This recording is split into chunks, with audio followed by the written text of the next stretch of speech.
attending. First matter of business is the Pledge of Allegiance. So if you join me in the pledge. I pledge allegiance to the flag of the United States of America and to the republic for which it stands, one nation, under God, indivisible, with liberty and justice for all. Thank you. Okay, let's get to our first appeal, which is appeal number 3096. The applicant Samuel and Mary Baker, property located at 8 Wellwyn Road and zoned AC Agricultural Conservation. The applicant seeks a variance from section 280-12 of the code to construct a 2-story, 3-car detached garage in the side yard setback. And I believe the Bakers are with us. Good evening. Yes, hello, how are you? Hi. Very well. Just as you're appearing on behalf of yourselves this evening, is that correct? Yes, we Correct. Okay, then as an administrative matter, why don't there's a little housekeeping I want to take care of before we get started. With respect to the exhibits for this application, we're going to mark the application itself as Exhibit A1, the deed to the property as Exhibit A2, a package of photographs of the subject property as Exhibit A3, and then a partial topographical survey plan prepared by, I should have had this open, I'm sorry. Prepared by Yerkes Associates and dated, where's our date here? Where is our date here? Oh, there it is, June 27th, 2002, as Exhibit A4. So as we go through the application and the discussion this evening, to the extent that we need to refer to items, we can just refer to them by those exhibit numbers and then more specifically if we need to. Okay, thank you for your indulgence there on the administrative stuff. What brings you to the board this evening?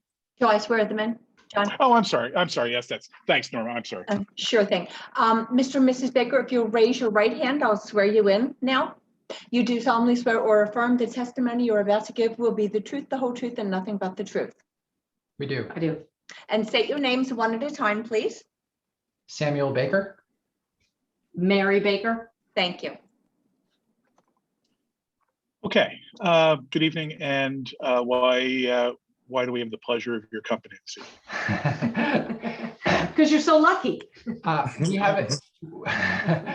We have a falling down unattached garage next to the home that we've lived in for the last 17 or 18 years.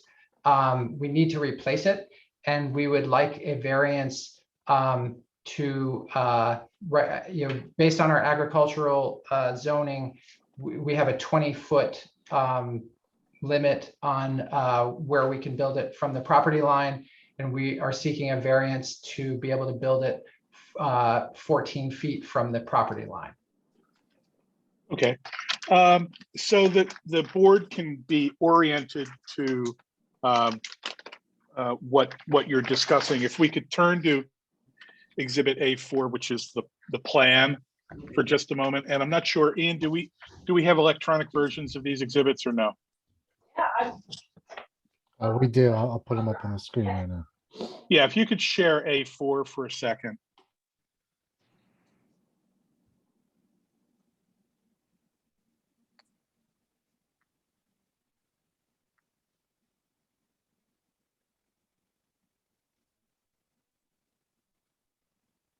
Yeah, I think if you stopped at that Plan B, photo, that would. Oh, okay. I'm sorry. Yeah, Yeah, go ahead. This would be a perfect. The plan. Yes, this Plan B. That would be the perfect place to describe what we're doing. First, we live on a 4-acre property. The main feature that makes our property special is that, we have a 3 acre backyard that you kind of see in between the house and the existing structure. And we are, the existing structure is really, we do put a car in there. Originally, it was not used that way. When we purchased the house, we renovated, and you can see that there's one garage bay on the right next to a back door, and there used to be 2 there, and we used the extra space to build a back hall. So we have a 6,300 square foot house, and it has one garage that's connected to the house.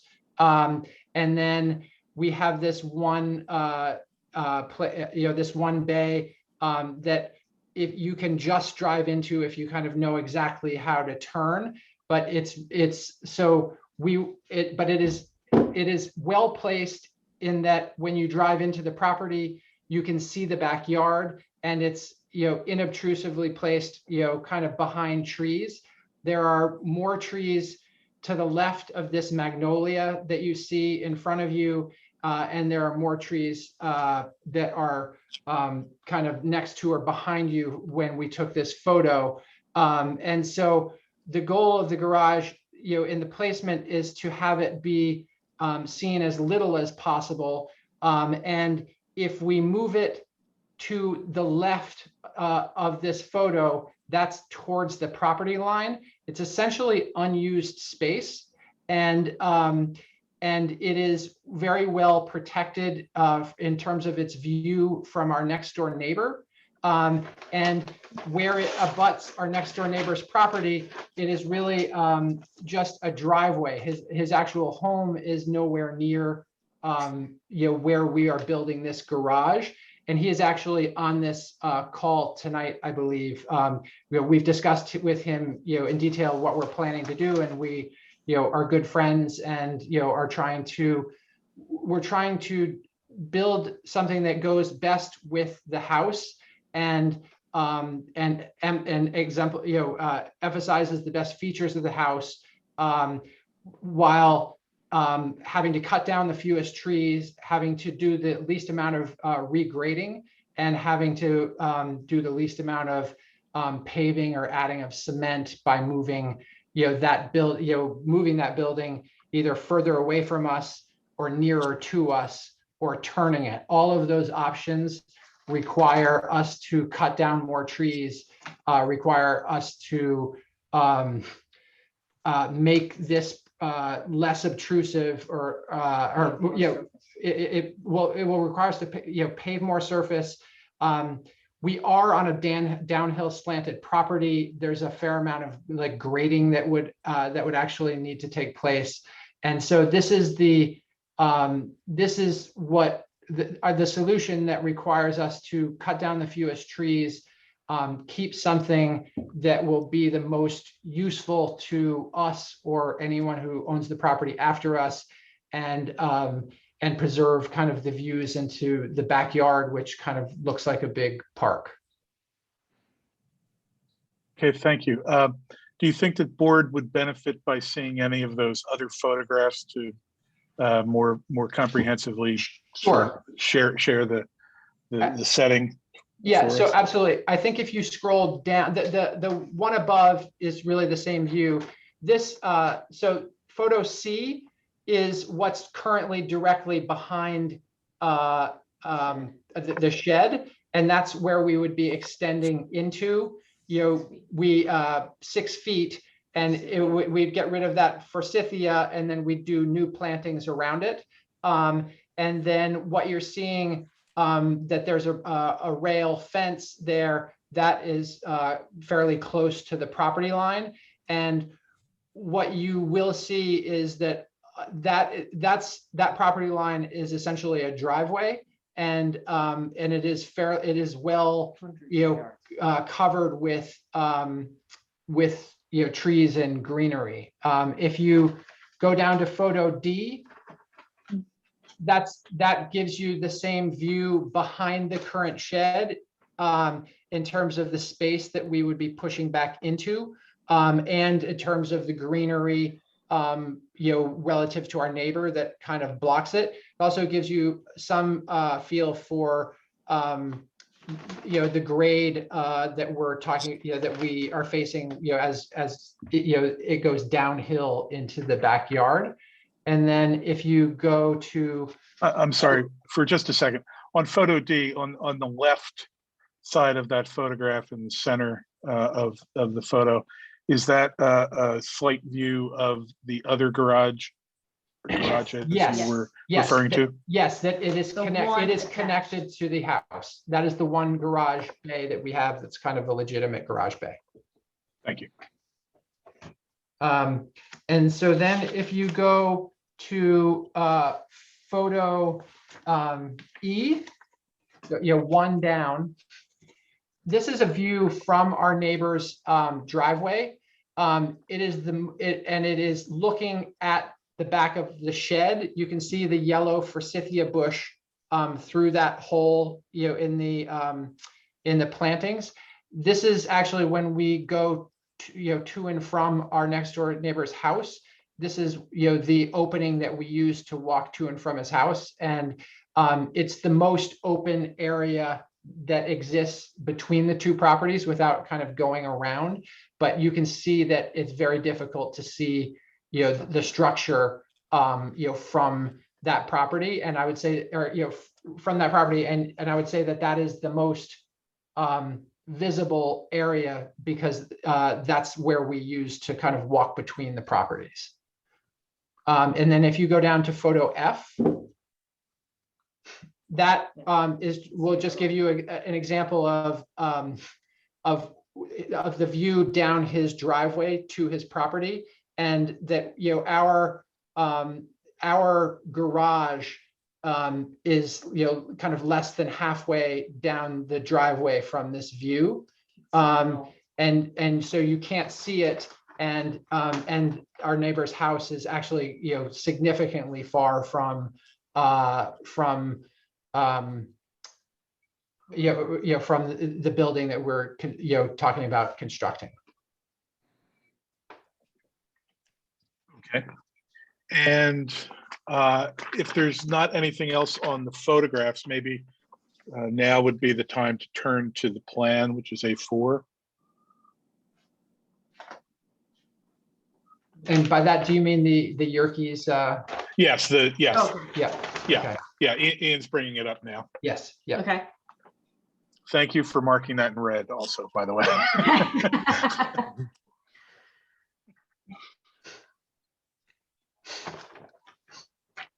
So, Okay. so if you look at that, you can see that there's a tree. If we didn't do that, it makes it very difficult to get, if we didn't push it back away from the existing house, the radius required to turn in and use the first two bays would really require us to take out this tree that is in front of our house, and It's not actually an apple. and to the right of it. It's actually not an apple. We planted it 10 years ago, and it's or more. It's a willow oak that is it's larger than the height of our house significantly.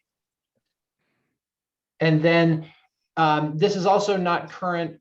If you were trying to move this left, there's actually an electrical pole that was built, and we put a bunch of trees around that as well. And you'd start to interfere with a bunch of plantings that kind of really keep the two properties apart, but also hide this electrical pole. And so, and you'd start to threaten that magnolia that you saw in the original photo, which is a tree that's been here since we since we bought the property. And then if we tried to move it right, there's a lot of grading. Then you're adding a lot of cement, and we have increasingly had water issues on our property since a property above us on Wellwyn Road was subdivided a number of years ago. And so the more that we can do to use places that already work and minimize that change, the more, we would like to do that. Okay. You indicated that your neighbor is on the call. Will he be participating or she be participating Yeah. during public comment? Or There he during- is. Yes. Oh, So his name is Mike Gretz. And you see him on the Zoom. Yeah. Okay, I am, Norma, could you swear Mr. Gretz in, please? Mr. Gretz? yes, Oh, I didn't see your picture. there you go. Am I on? Okay, There we are. yes, okay. If you will raise your right hand, I'll swear you in. You do solemnly swear or affirm the testimony you're about to give will be the truth, the whole truth, nothing but the truth. I do. Thank you. And spell your last name for me, please. It's Gretz, Gretz. Thank you.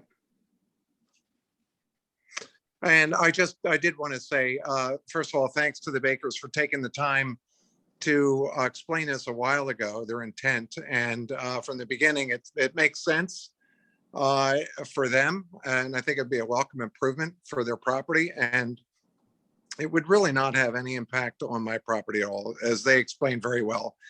It's well planted, well hidden.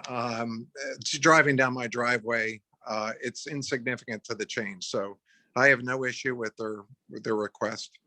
And as long as they leave that path open so they can still go back and forth very easily, I'm fine. Yeah, I have no Thanks. issues. Yeah. Thank you. Do members of the board have questions either for the Bakers or Mr. Gretz?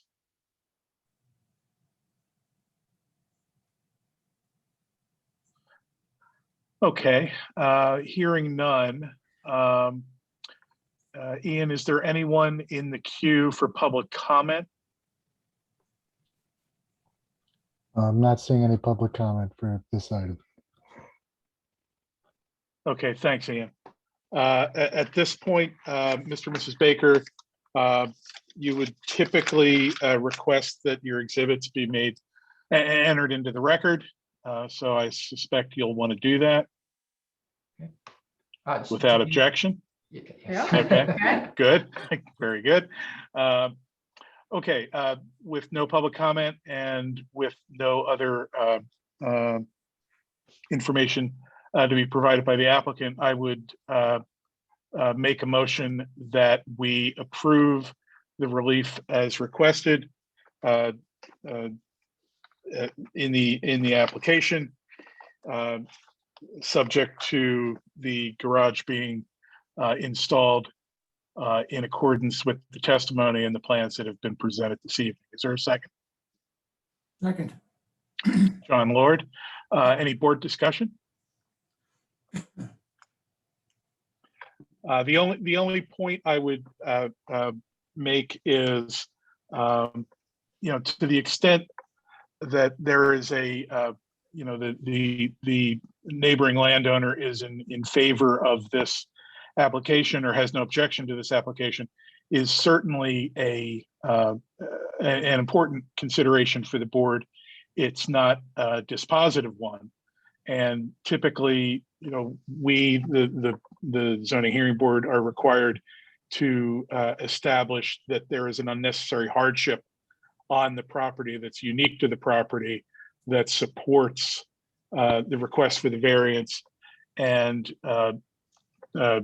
creates an imposition, as it were, with respect to your use of the property. Certainly, you've entered evidence into the record that would reflect that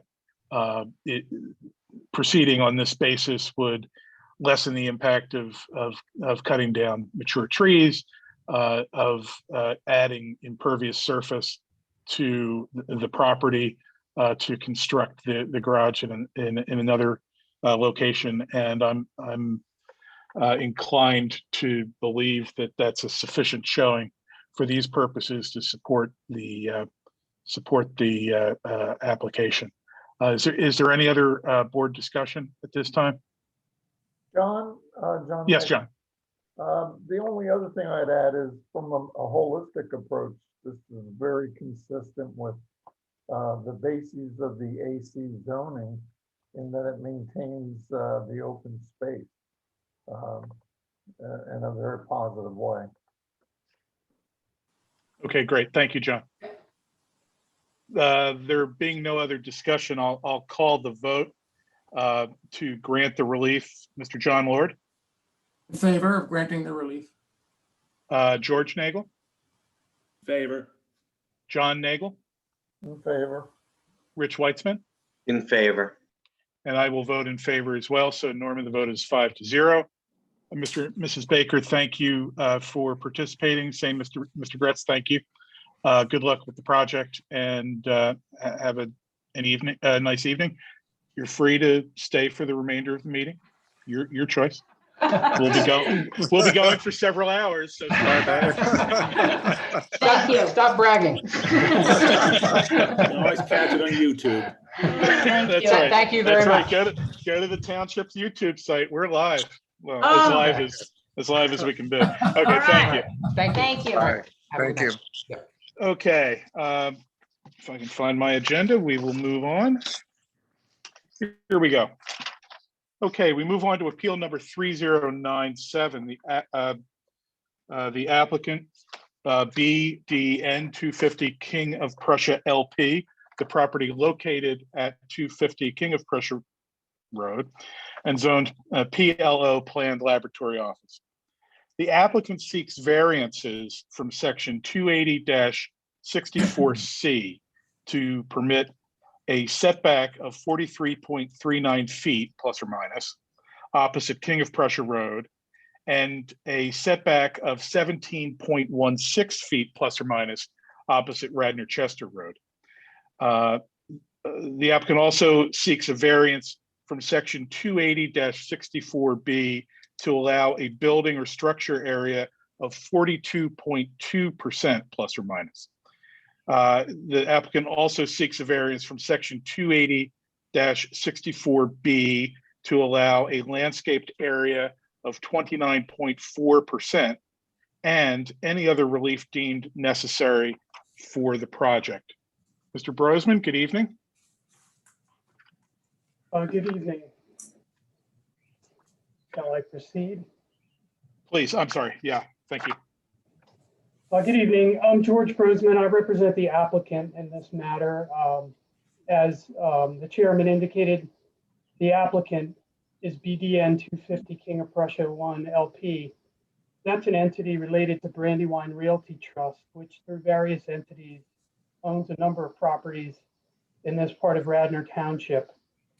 You'll hear testimony that BDN 250 has recently purchased the property and desires to renovate and modernize the building through a series of improvements, one of which a proposed parking structure brings us here before you tonight. I'm going to give a brief background, and then I was going to call my witnesses, if that's okay. You'll hear testimony that the property is about 7.23 acres of size, and it's currently improved with an office building. I'm sure you all know it. It's kind of dated in appearance now, and it does not have enough parking. The building was built in the 1950s as an office building for the TV Guide. It later became a headquarters for the Fidelity Mutual Insurance Company. In the 1980s, Fidelity became the owner of the adjacent property at 259 Radnor Chester Road. Fidelity redeveloped that property and provided at that time for shared access between that property and the subject property. Most recently, I'm sure you all know this property has been occupied by Penn Medicine at Radnor, which recently moved to a new facility just down the road at King of Prussia Road. At some point after the building was built, the township rezoned the property to the PLO district, which when I review the PLO district requirements, it appears to have been drafted with large campus style properties in mind. For example, the PLO district requires a minimum lot size of 10 acres, and it has very large setbacks of 150 feet from the street line and 200 feet from side and rear property lines. The building is non-conforming to many of these PLO district requirements, including the minimum lot size, the setbacks, parking, and landscaping. In the past, variances for the setbacks and parking space size have been previously granted. We're here this evening requesting dimensional variance relief from building coverage, setback, and landscaping coverage requirements, as the chairman indicated when he read the notice. I'm going to have Alex Tweedy, our engineer, if it's okay for him to share the screen. He could put up some of our exhibits. We have, and I won't go through it, Exhibit A1, which is our application that we filed. As I indicated, the dimensional variances are being requested to allow for the modernization and upgrading of the existing building by providing additional parking with the construction of a parking structure that will be built mostly over portions of an already existing parking area. Given the building configuration and the large setback requirements in the PLO district, you will see there is limited space on the property to add needed parking. Accordingly, we believe a parking structure is necessary to add any reasonable amount of additional parking. BDN 250 has also filed for land development review for this project. And with that, they propose new stormwater management facilities that we believe will address stormwater issues. The land development submission also included not only the plans, but a stormwater management report and a traffic impact study that was done by to the parameters set by the township's traffic engineering consultant. I only mentioned those issues. I know they're land development issues, but I had seen some letters that had come in addressing traffic and stormwater, and I wanted the board to know that we were addressing those items with the township. My first witness tonight would be Joe Trainer from Brandywine Realty Trust. And then we have Alex Tweedy of Land Corps Engineering. He's a civil engineer. And we also did bring Greg Richardson, a traffic engineer with traffic planning and design, just to touch briefly on any traffic issues, although they're not really directly related to our variance. If there are no questions for me, I would like to have Joe Trainer sworn in. That's fine, Norma. Yes, if I could see his picture. Oh, Hello.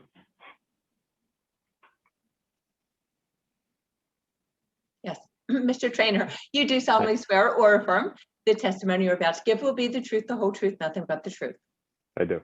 Thank you. Would you state your full name, spell your last, please? Joseph Trainer, last name Traynor. Thank you. Thank you. Joe, can you describe your professional background? Sure. I'm in the real estate industry. I've been in commercial real estate for a little bit over a decade, mostly in development and construction of commercial properties. The past 6 years have been with Brandywine Realty Trust, and I currently oversee the ground up development and repositioning of office and lab projects, mainly in the suburban Philadelphia market. Throughout my career, I've been involved in over 2 million square feet of commercial projects. And for the record, could you briefly describe Brandywine? Sure. Brandywine's a commercial office REIT. We are founded and headquartered in the Philadelphia area. We're currently headquartered in Philadelphia, and we have over 24 million square feet of properties throughout the country, including 13 million square feet in the greater Philadelphia area and just under 2 million square feet in Radnor, a number of properties which are sort of surrounding the subject property tonight. And you're obviously familiar with the subject property? Yes, I am. And in Exhibit A1, there was a deed to the property. I just wanted to point that out to the board. That shows that the entity does own the property.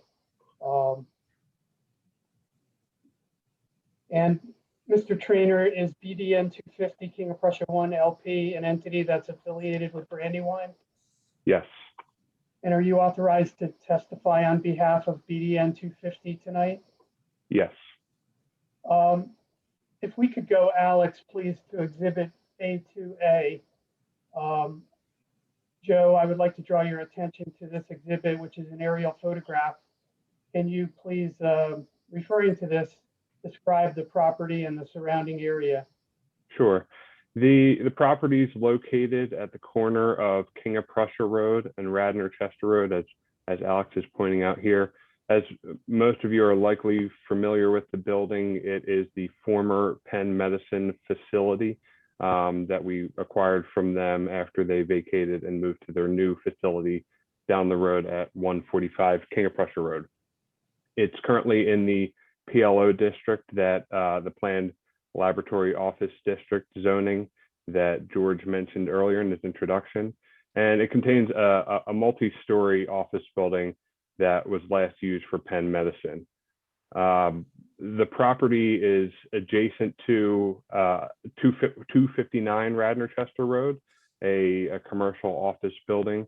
And then also bordering properties are the Radnor School District Bus Depot, which Alex is pointing out here. And then Radnor School District is not bordering property, but Radnor High School is sort of catty corner.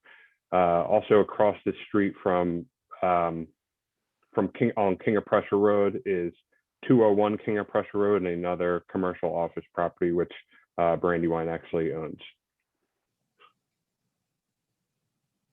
And Alex Tweedy, the project engineer, will go into the details on the proposed plan, but can you describe in general terms what Brandywine and BDM 250 is trying to achieve with this project? Sure. Right now, as the building is mostly vacant after Penn Medicine moved out, we are looking to re-tenant the building. And as part of that, we're looking to make certain renovations and upgrades to really bring it up to modern standards. As you can tell from this image, and if you've been near the building, it's a little bit tired. So we are planning as part of the renovation to replace items that are beyond their useful life, such as the MEP systems and the roof. And we're also looking to do a new exterior skin, new glass system around the building, along with other interior improvements, which include new lobby, new entry lobby, new common corridor, and renovated common restrooms, which in the goal of re-tenanting the building. We do have a small area, and Alex, if you could circle that small appendage seems a little bit unnecessary, so we are planning to remove that as part of the building and really just give it a clean look throughout. We are, and what we're here for tonight, one of the biggest deficiencies and what we need to do to bring this building up to modern standards is to address a current very severe parking deficiency that the building has operated with for a number of years, but really needs to be resolved, and we're looking to resolve on site. And Alex, could you go to A2B? Joe, maybe you could explain this, please. Sure. So you can see this image. This is the same view as same vantage point as the prior image. In this, you can actually see the proposed building renovation. As you can see, just much more clean look from the exterior. But obviously, what we're here for tonight is the proposed parking structure. So it's actually 2 stories above grade. So in total, a 3-story garage with associated elevator and so forth that goes over what's now an existing surface parking lot.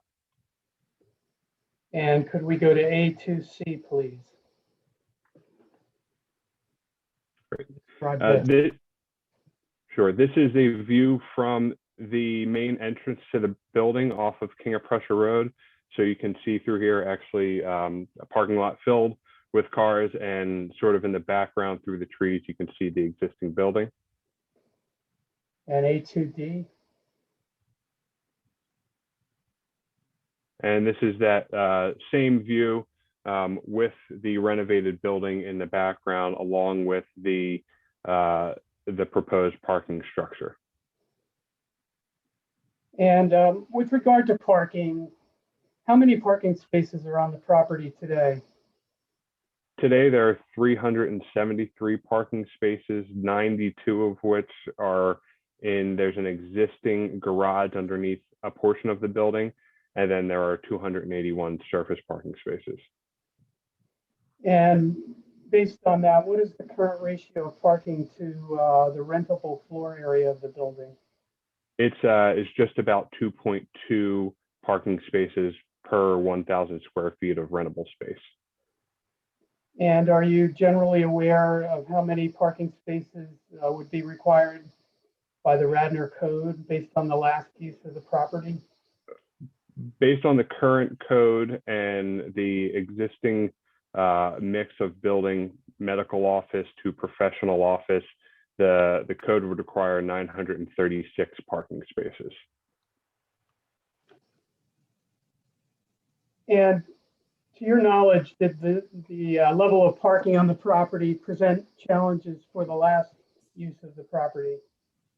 It did. In its prior use, Penn Medicine operated, and those who have visited the facility or familiar with the building in its prior operation, they often had the use of a valet to address parking concerns, and they also licensed spaces from one of the neighboring properties as well as a property across the street, which would then in turn cause cars to come in, have to wait for the valet, in turn would cause parking issues and also generate additional vehicular trips off site to get to those remote parking spaces.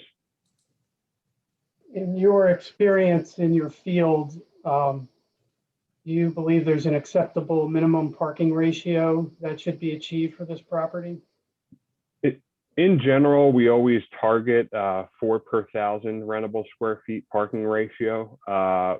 Radnor, our properties are averaging about 3.2 to 3.3 per 1,000. So in this market, we're of the opinion that a minimum of 3 per 1,000 is required to meet modern standards. And part of the reason, one, if we could have achieved 4 per 1,000, that would be ideal. But part of the reason that 3 per 1,000 benchmark is acceptable here is due to a number of factors. One, just the access to public transportation, which is a benefit, as well as generally the tenant population that comes to Radnor has a little bit larger offices, so a little bit lower of a parking demand. In your opinion, is the proposed ratio of approximately 3 spaces per 1,000 square feet of rentable square feet of floor area the minimum that is required for reasonable use of the existing building? Yes, and as I mentioned, ideal would be 4 per 1,000, but yes, a 3 per 1,000 rentable 3 spaces per 1,000 square feet of rentable space would be the minimum. Did you present this application to the Radnor Township Planning Commission? Yes, we actually presented an earlier version of the plan to the Planning Commission, which sought a greater degree of relief on one of the items we're here today for. And at that time, they had remained neutral on the plan. We since have revised, and that's the application you have before you tonight. And we brought that application in front of the Planning Commission, and they have recommended for approval. That's all I have for Mr. Trainer at this time. Thank you, Mr. Trainer.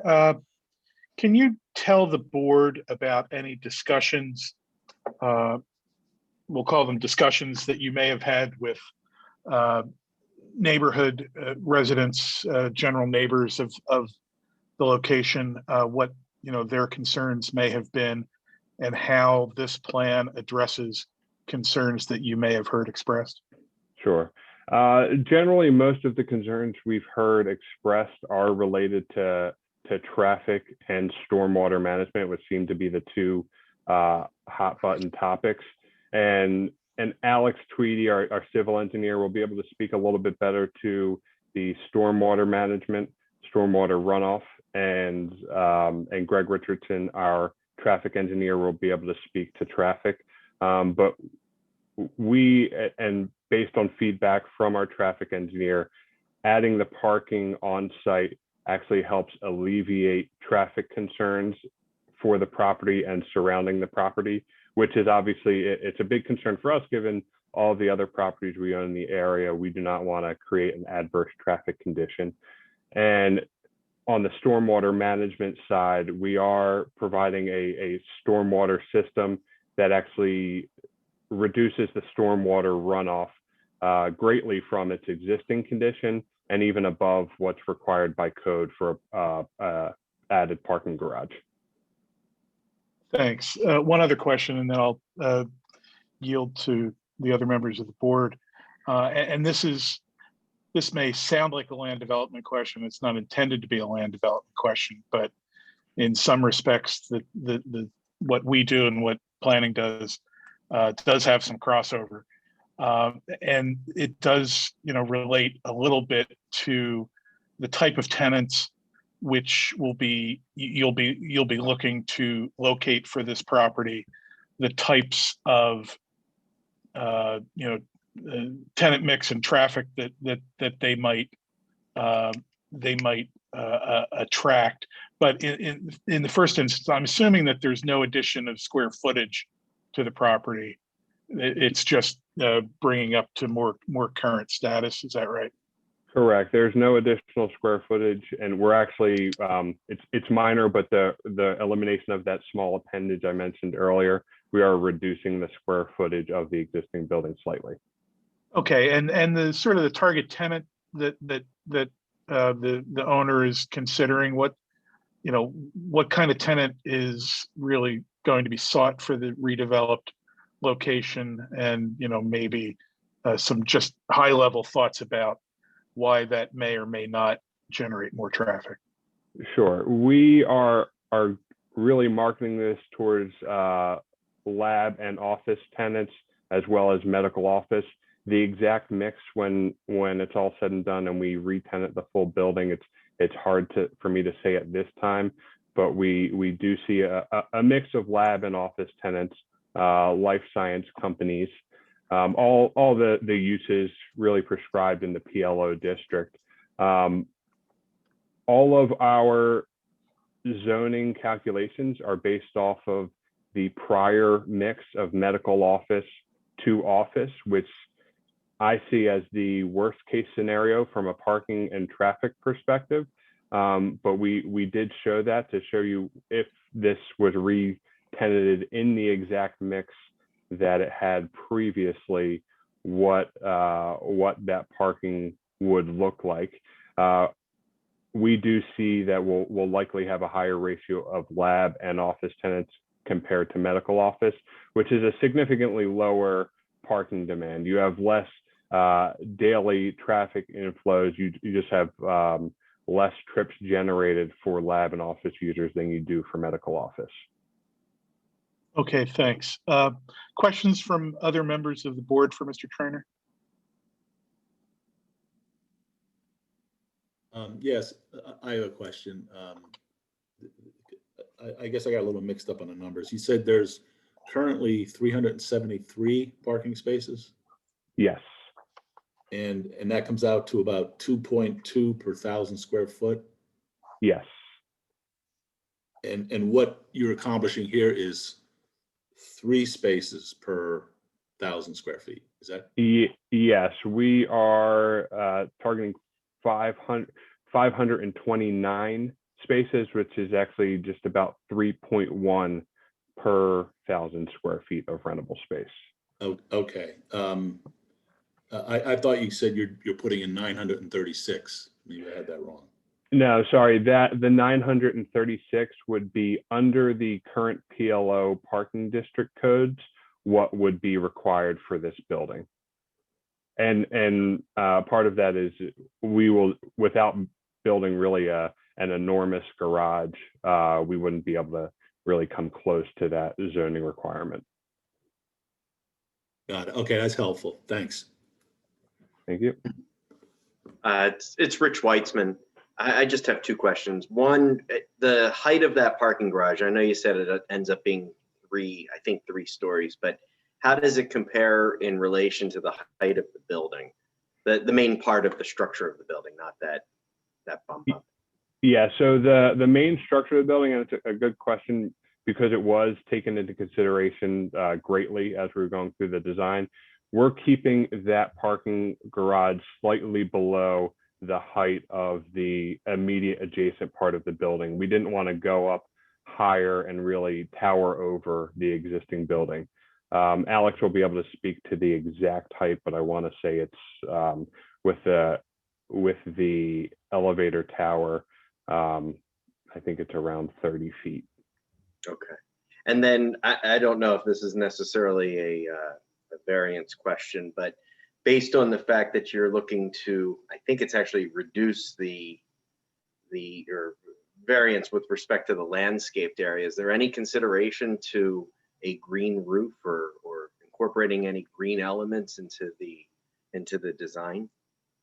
We have added and you can actually see on this plan, a rain garden. So the green space we're taking out are really landscaped islands. We are replacing them with a larger, really more substantial rain garden, to a larger area, single area of green space. We had thought about putting a green roof. Admittedly, it actually, from a zoning perspective, it actually doesn't really apply. While it helps a little bit with stormwater management, the sophisticated stormwater management facilities actually help more. Got it. Okay. Yeah. Okay. Thank you. Thank you. John Nagel, I have a couple follow-on to Rich's. Could you show me on this drawing the specific issues that have caused you to come and ask for these variances? We did just discuss the green space. What about the others? Sure. So, and admittedly, Alex Tweedy may be the best as part of his testimony to go through it.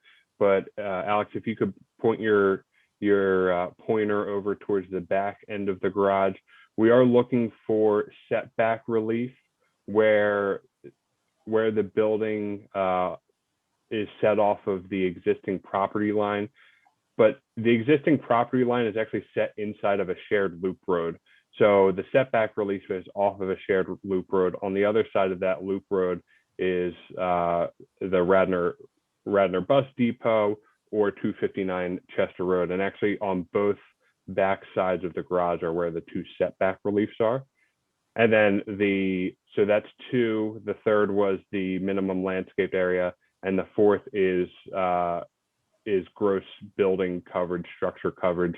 And that's really just because the code qualifies a parking structure as building coverage. And in fact, you're not increasing the impervious, right? We are increasing the impervious. Yeah. Yeah, we look to minimize it as much as possible with the addition of the rain garden, but we are increasing the impervious. The offset to that is an over improvement of the stormwater management facilities. Okay, thank you. We jump ahead real quick. You'll see this later, Mr. Nagel, but Alex, can you go to A4?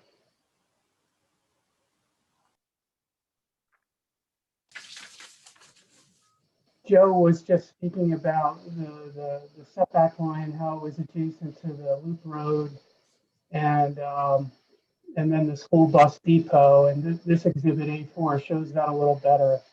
So our position is on the setbacks. If you look at this plan, where we've placed the structure, and Alex will get into this in more detail, but it's really the only logical place for it, and it's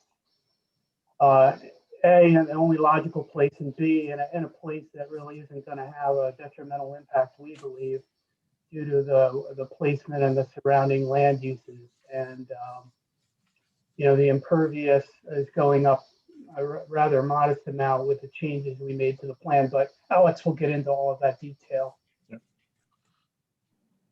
This is John Lord. I've got a question. Initially, I think it's for Kevin Kachansky. I'm looking at the submission, and on page 2, or on page 3, it says, according to the EC, letter E, letter C, plan, the property is non-conforming to several code requirements, including minimum lot size for a PLO district, setbacks, and so on. I looked to see who EC is, and EC is the Land Corps Engineering Consultants. Now, I guess my question is this: is this property, as it presently sits there in its present state, is it in fact non-conforming? And not to interrupt, Mr. Lord, the EC was You just did, though. uh, Okay. I'm I asking just the want to question. point out, EC was a reference to the existing condition plan, but I'm sorry to interrupt. Okay. My question still goes, is it in fact non-conforming? Yeah, I think that would probably be best answered by the applicant Okay. and them Now- to detail the nonconformities on the plan. I do believe there are nonconformities with respect to the number of parking spaces that exist versus what would be required under an office or medical office use. Okay. So the non-conformity, and of course the applicant can confirm or alter this or change it whatever way they think is appropriate, but the non-conformity is one that's limited to parking. Is that right? Hello? Anybody? I think we'll be able to ask that question again in just a few minutes Yeah, if to the person who may be best positioned to answer it. Yeah, I think Alex can speak to all the existing nonconformities that the building has. There are nonconformities to building setback off of the road. There's nonconformities to some of the existing parking, nonconformities to parking size. So really through the iterations of the years, this building has a number of nonconformities. And as George mentioned earlier in his introduction, this building was rezoned as PLO after it was already there, and those existing conditions were already in place. Okay, thank you. One other question, and then maybe if no one has anything else, we can move on. Was there any examination of the design of a garage that did not increase any of the existing nonconformities, and how many spaces a garage of that size might yield as part of the sort of the overall planning? Mm-hmm. I know you were targeting that 3 cars per 1,000, but was there any work done around designing a garage that left existing nonconformities, perhaps as to setback, in place, and how many spaces that might yield? Sure. So we did look at a number of different iterations of the garage. The setback requirements, just given what's already on site, where those existing lot lines are, is we weren't able to achieve a plan that had 0 setback requirements. We also weren't able to achieve a plan that really provided substantial parking in a way that didn't require any variances.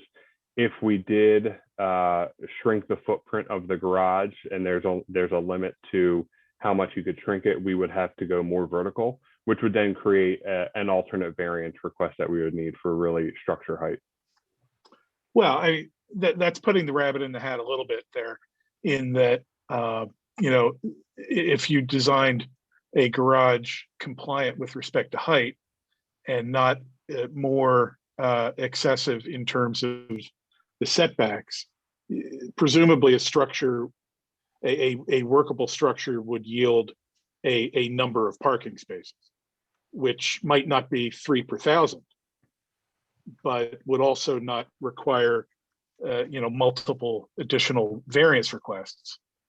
So that, I mean, again, what we look to do is, to the extent that relief is granted, we look to provide the minimum relief that we feel is necessary to accommodate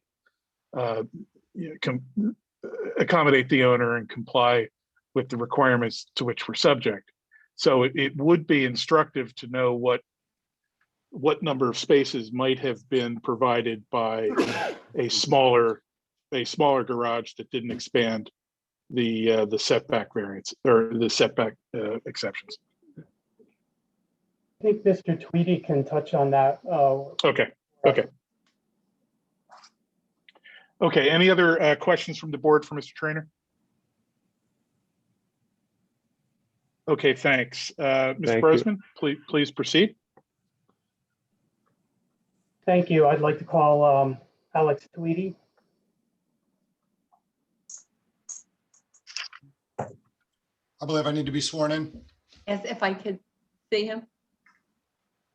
Okay. You do solemnly swear or affirm the testimony you're about to give will be the truth, the whole truth, nothing but the truth. I do. Thank you. State your full name and spell your last, please. D. Alexander Tweedy, Tweedie. Thank you. Alex, for the record, could you flash up Exhibit A3, your CV? That is on the screen. I don't see it. I know. I stopped Zoom Square for my swearing in. Let me pull that back up for you. I apologize. There it is. So is this a copy of your CV? Yes, it is.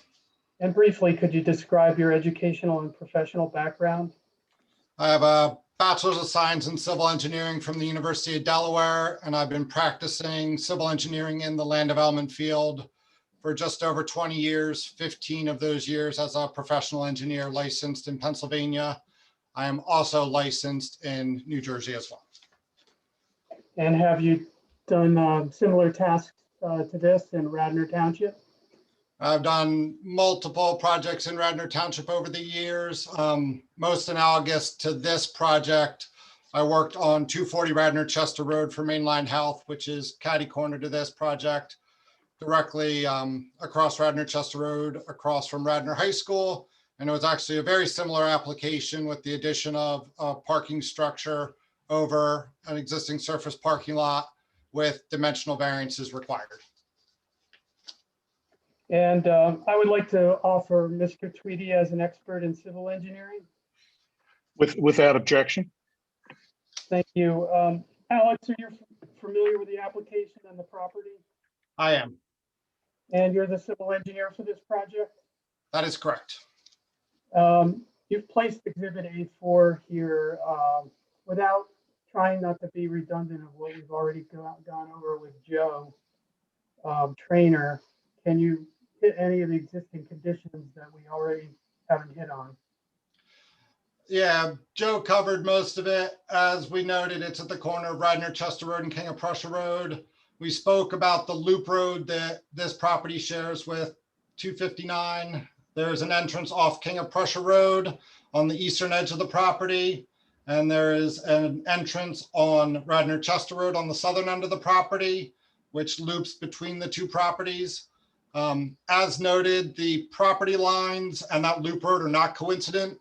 So there are some interesting setback issues that arise from that. And this area, though owned by 259 Radnor Chester Road, is subject to easement agreements between the properties. As noted, you can see the bus depot, which is our other neighbor to the east. And access into our parking fields come off this loop road. There is a small isolated parking lot with a separate entrance off King of Prussia Road on the northern property line. I believe everything else was noted. It should be noted, as was discussed earlier, this is a 7.23 acre property.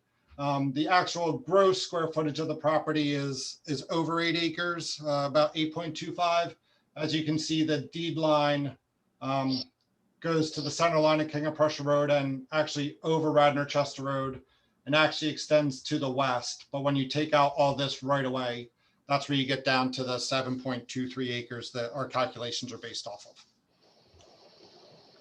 of. Alex, Mr. Lord had asked about existing nonconformities. Did you prepare the existing conditions plan for the property?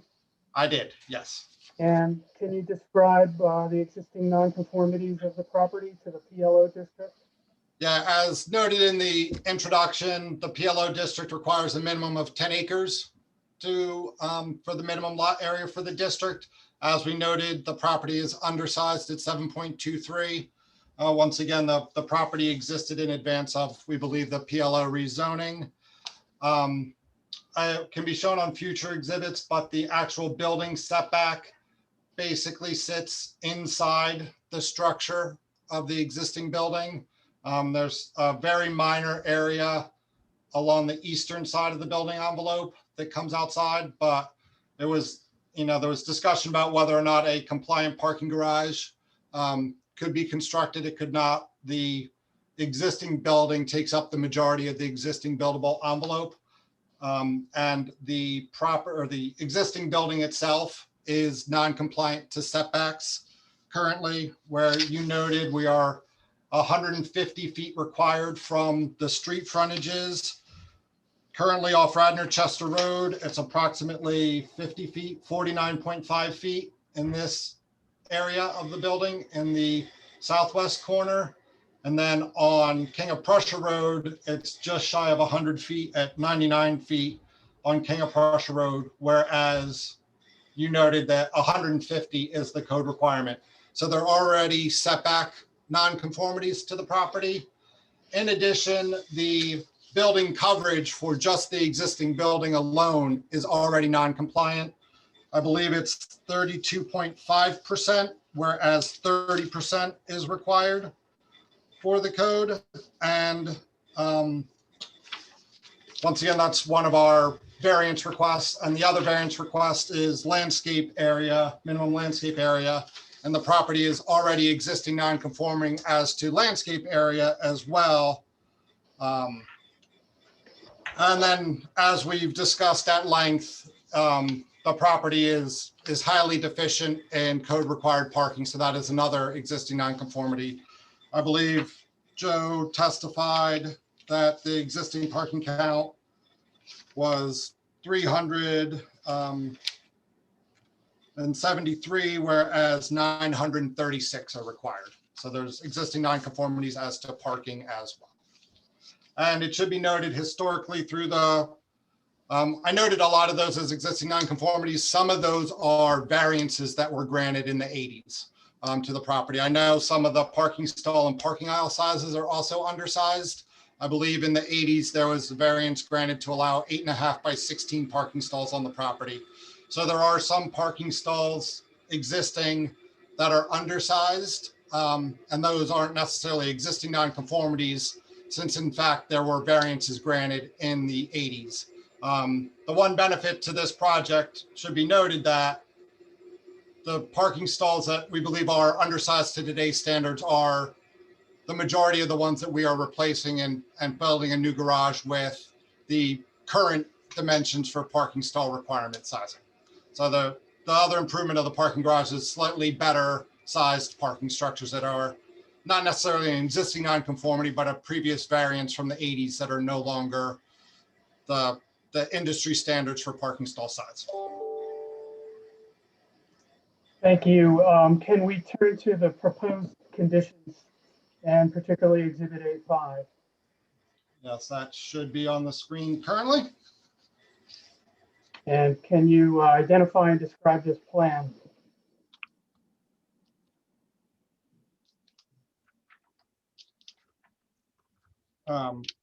So this is a rendered site plan of the zoning application that was filed. It's the same zoning plan that was filed as part of the application. It's just colored for presentation ease. As noted, here is the existing building today. I can zoom in, but as you can see, here's the buildable envelope for the property. So as we noted, the allowable building envelope is pretty much directly on top of the existing building, with this small area outside the footprint of the building. There would be the only open area of buildable envelope that's left on the property. but obviously for required separation distances from the building, it's impractical and to build any substantive parking structure or additional parking within such an area. And as then noted, we are proposing the parking structure, which is shown in the darker brown in this area. And it should be important to note that this is the existing entrance drive off the King of Prussia Road entrance, and the main circulation pattern through the site was originally coming in this entrance drive through this main drive corridor, and the main entrance to the building is in this area, the center of the eastern facade of the building. We are proposing some slight additional surface parking along this main corridor, mostly to get ADA parking in close proximity to the entrance. And then the lighter gray is all the existing parking fields that are remaining unchanged as part of this application.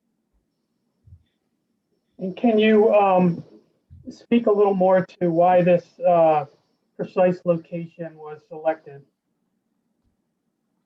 Yes, and a lot of it comes down to items that were already discussed. The main goal was to shield this parking structure from the main roadways, to make sure it was below the existing building so that it didn't sneak out over top and be visible behind the building, and to locate it in an area with the least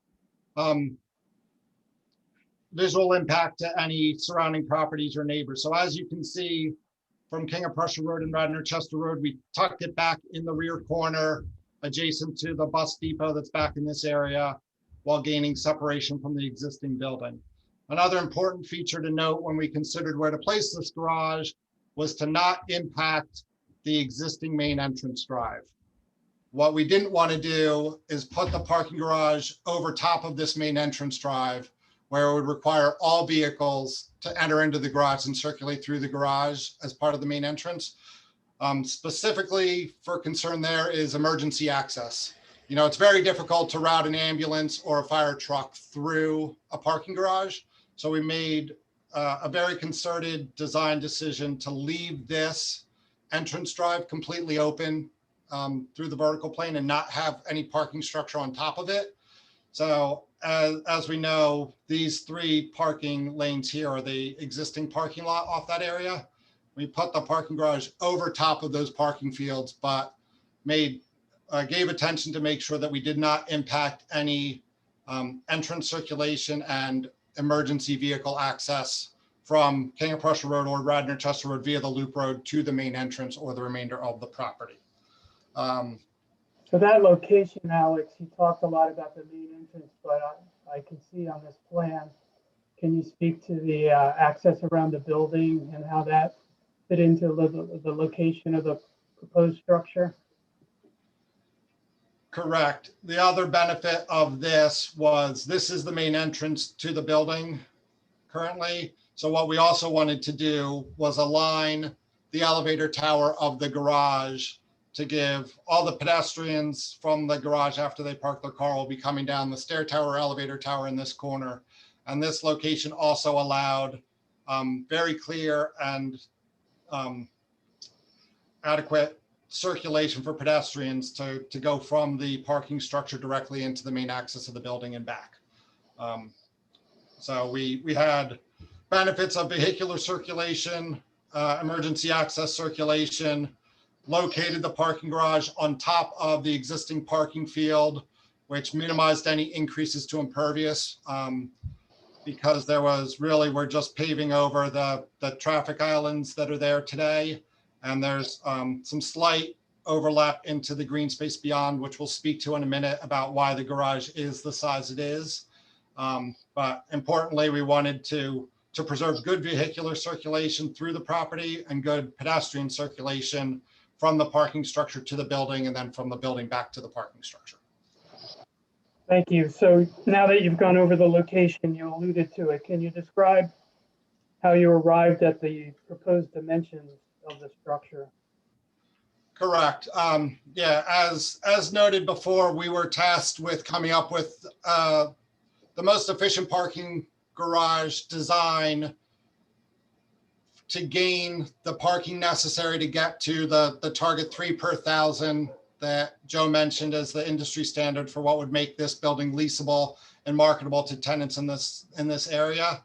And in doing so, the most efficient garage in this setting is basically a 2-bay garage where 1 bay is the ramped portion of the garage, and then the 2nd bay is a flat portion of the garage. So you can enter, ramp up to a level, and then you have the flat parking area to come down to the 2nd level ramp and then up another ramp. It needs to be 2 bays to get the circulation for the access to the multi-levels of ramping. So basically the parking code requires, about 60-foot dimension for each bay. So the width of the garage is set by 2 bays at the parking requirements. And then the length of the garage is really dictated by the ability to park on the ramp. The way to get a most efficient garage is to be able to use the square footage that you build for a ramp to be able to park cars. And to do that, there are certain slopes that you have to meet to make that functional to be able to park cars. Any steeper than a certain amount, it's difficult to open car doors. Car doors get away from you, slam into the car next to you. You get dings and dents. You get difficulty getting in and out of doors, out of cars. So there is a certain length to this ramp that is required. And then obviously you need the circulation roads at the top and bottom of the ramp. So that dictates the length of the ramp to have, a parkable ramp and then the circulation patterns at the top and bottom. So this parking garage is designed to those minimum standards, minimum width to get 2 bays. And we put it at the absolute minimum length we could to have, circulation on the top and bottom with parking and then a parked ramp on that side. And then basically we took that footprint, placed it outside of the circulation pattern for the concerns of emergency access circulation through the property. And that dictated where the ramp or where the garage needed to be. And as we noted, the benefits of that, though there is setback relief required, it is tucked in the back corner directly adjacent to another surface parking lot. So it's setback relief, but it's parking versus parking. And then on the east side, it's a wooded stream corridor and then the bus depot. So it's another parking field being shielded from a parking field. Thank you. Just to hone in a little more on the specific measures of relief, and you touched on this, but just to run through it as briefly as we can,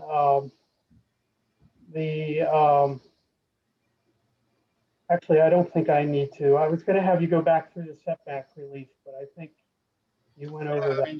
I can show quickly. This is 17.16. As we noted, the property line is inside the loop road, but it's 17.16 along the eastern property line, whereas 200 would be required. And then on the southern property line, it is 443.39 from this property line, whereas 200 would be required again. So those are the setback variances that we're requesting. I think your testimony was clear, but to reiterate it, is your testimony that there is no place to add significant amount of parking without needing this side and rear setback relief? Correct. As can be seen on the property line versus the building, to be able to fit the dimensional garage that we discussed as to why it is dimensioned the way it is, there is no other area on the property that this garage could fit, nor is there any area within the buildable envelope that fits a feasible garage construction. So this is the only area of the property where a garage of this size, which is needed, could be placed. And you didn't go any closer to the street setbacks, obviously, correct? Right. Yeah, the garage would be compliant. It is over 150 feet from King of Prussia Road, so it would be it's compliant to that setback standard from King of Prussia Road, and it's as far away from Radnor Chester Road as we can get, and it's in excess of the 200-foot setback requirement. So it's compliant from the street setbacks, just variances from the side and rear yard setbacks. Thank you. With regard to the building coverage relief, code section 28064. Excuse me, George. George, can you get closer to your mic? Sorry, thank you. Alex, the code requires a building area requirement of 30%, is that correct?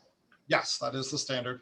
And you mentioned that the building is already over that, probably in part due to the non-conforming lot size because things run on a percentage basis. Correct. Yeah, it's currently at 32.5% building coverage in the existing condition, which is an existing nonconformity, as I noted. And are you familiar with the definition of building in the zoning ordinance? I am. And is this structure technically a building? It is not. And that is because it does not have enclosing walls? Correct. However, we said before, but to confirm, there's actually a slight reduction in the size of the building, correct? Correct. That there's a small appendage to the building on this northeast corner that we were taking down as part of the exterior facade improvements. Now, notwithstanding the fact that the structure is not a building, it is technically required, however, to be counted in the building area calculation. Is that correct? It is viewed as a structure, and the standard is for both building and structure coverage. So any structure that you would add would necessarily require an increase in the technical amount of building coverage, correct? That is correct. In your professional opinion, would it be feasible to comply with this zoning provision and add any meaningful amount of parking to the site?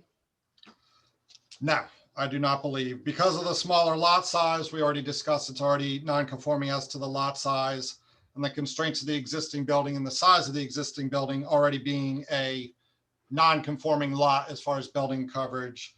There is no feasible way to construct an additional parking structure without requiring the relief we're asking for. Thank you. Let's move to the landscape area relief. The PLO district has a landscaping requirement of 45%, is that correct? Correct. And that was one of the existing nonconformities you went over as well? Correct. Currently, the property has a 31.7% landscape area, which is below the minimum of the 45. So basically anything we would add by way of impervious would necessarily increase that, correct? Correct. Yeah. 1 more square foot of impervious would trigger a variance since it's already existing non-conforming. And with this proposed plan that you have up here, what is the increase in impervious or the decrease, stated another way, the decrease in landscape coverage?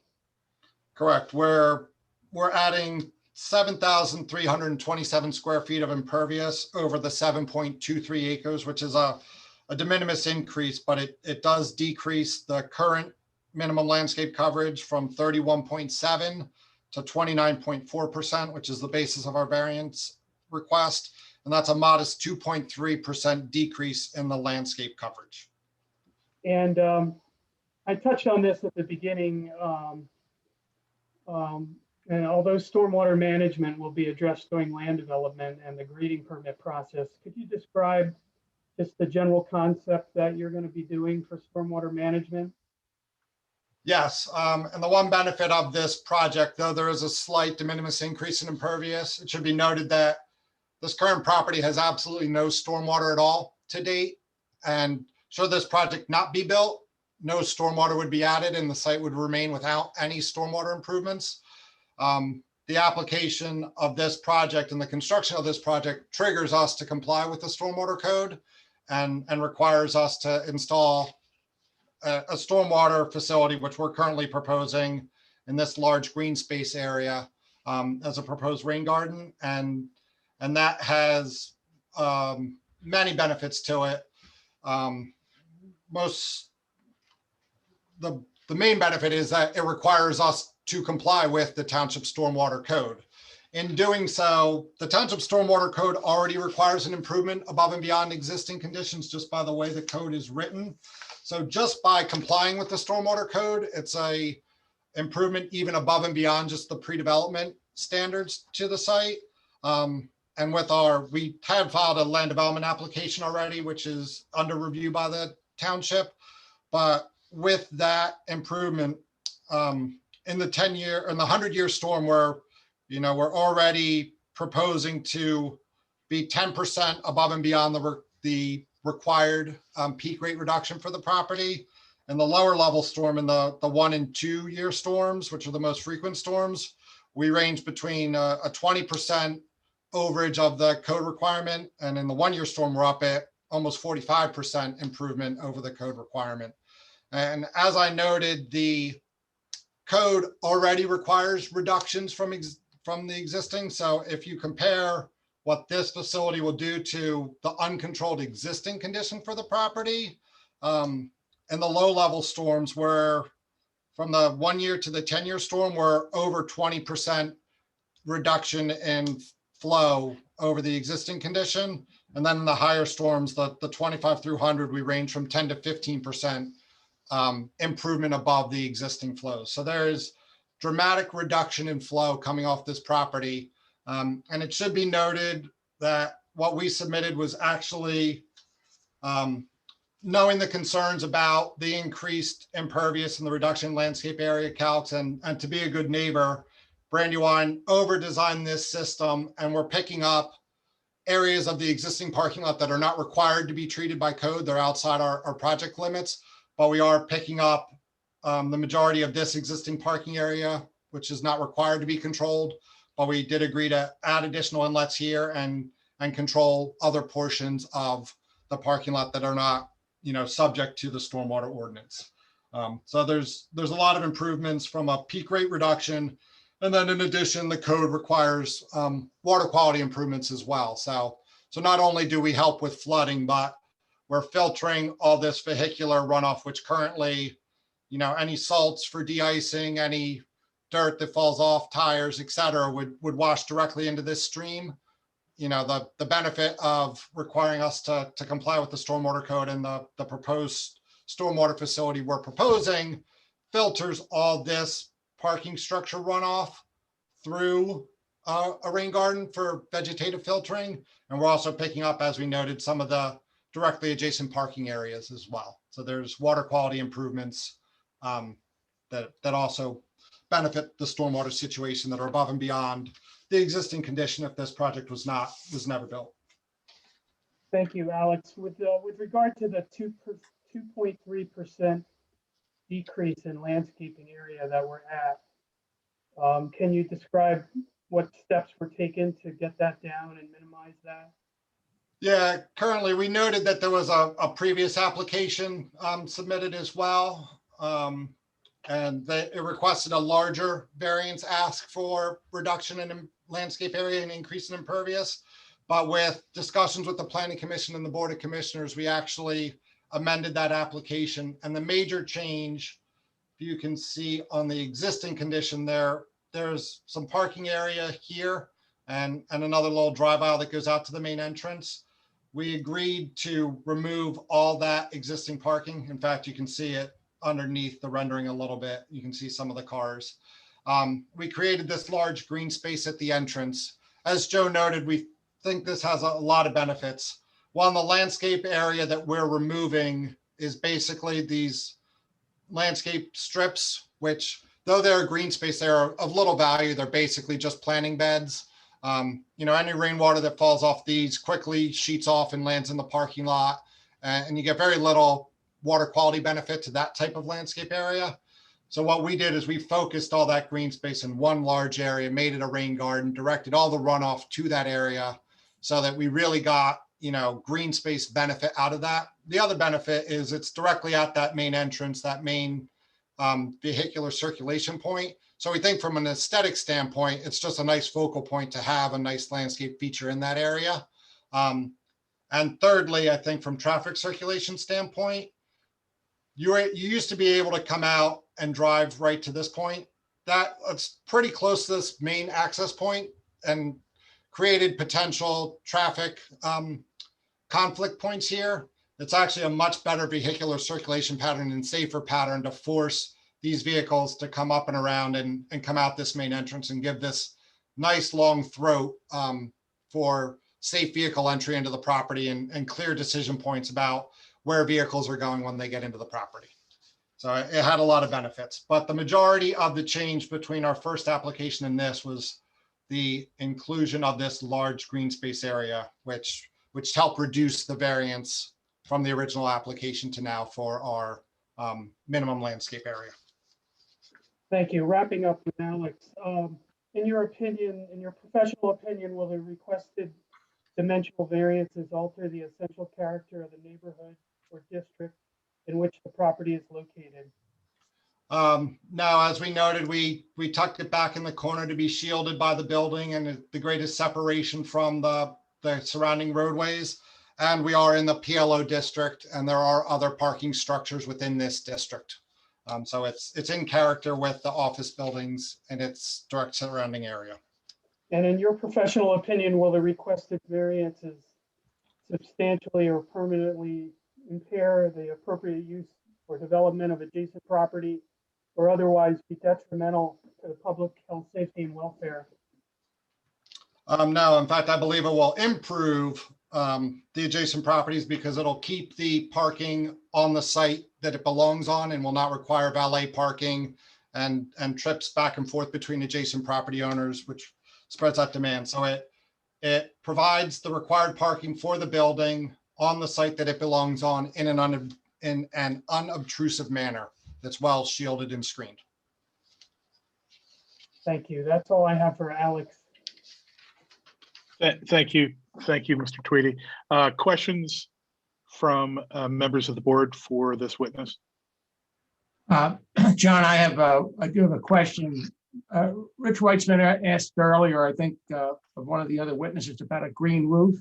And I think I'll direct this to Mr. Tweedy, but whoever wants to also answer, be my guest. What was the reason for not putting on a green roof? Well, there's multitude of reasons.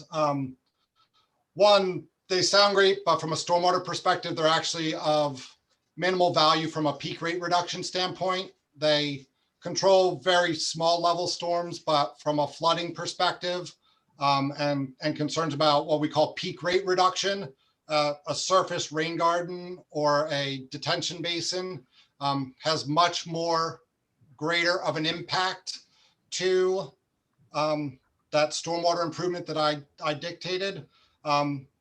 As Joe noted, we did actually explore the options of a green roof. We actually spoke with Kevin Kaczynski as well to help reduce the variance request and use that to count as some landscape area. Your code does not allow us to take any credit for that green roof to help minimize the variance request. And I don't believe even from a stormwater perspective, does your code even give any credit to that. So the stormwater facility we propose, one, we get credit for from your code, but also for the concerns that Radnor experiences from flooding and peak rate control and water quality benefits, a surface rain garden is a much more appropriate and a much more, offers much greater improvement than a green roof would. So a green roof provides some beneficial effects in stormwater management, but not necessarily to the extent that a rain garden does. Is that what you're saying?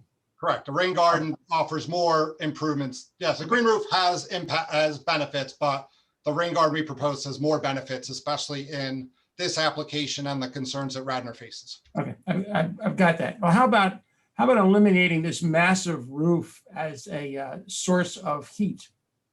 Don't green roofs also alleviate the generation of large amounts of heat, and thus making the neighborhood somewhat more livable in the summertime? And green roofs have a cooling effect. They do. Correct. That's a little bit more architect based than civil engineer based. So I know a little bit about that, but I wouldn't be the one necessary to speak to the HVAC and roof design benefits of the green roof. Okay. Well, I think it's something that ought to be considered, because if we don't start putting green roofs on some of these massive roofs, we're not really joining the 20th century, let alone the 21st century. So I'm not sure it should be required or not, but as a quote, good neighbor, unquote, it is certainly something that I believe the applicant, whoever is in charge of making those decisions, should seriously consider. Yeah, thank you. We'll take that under consideration. Okay, other questions from board members for Mr. Tweedy?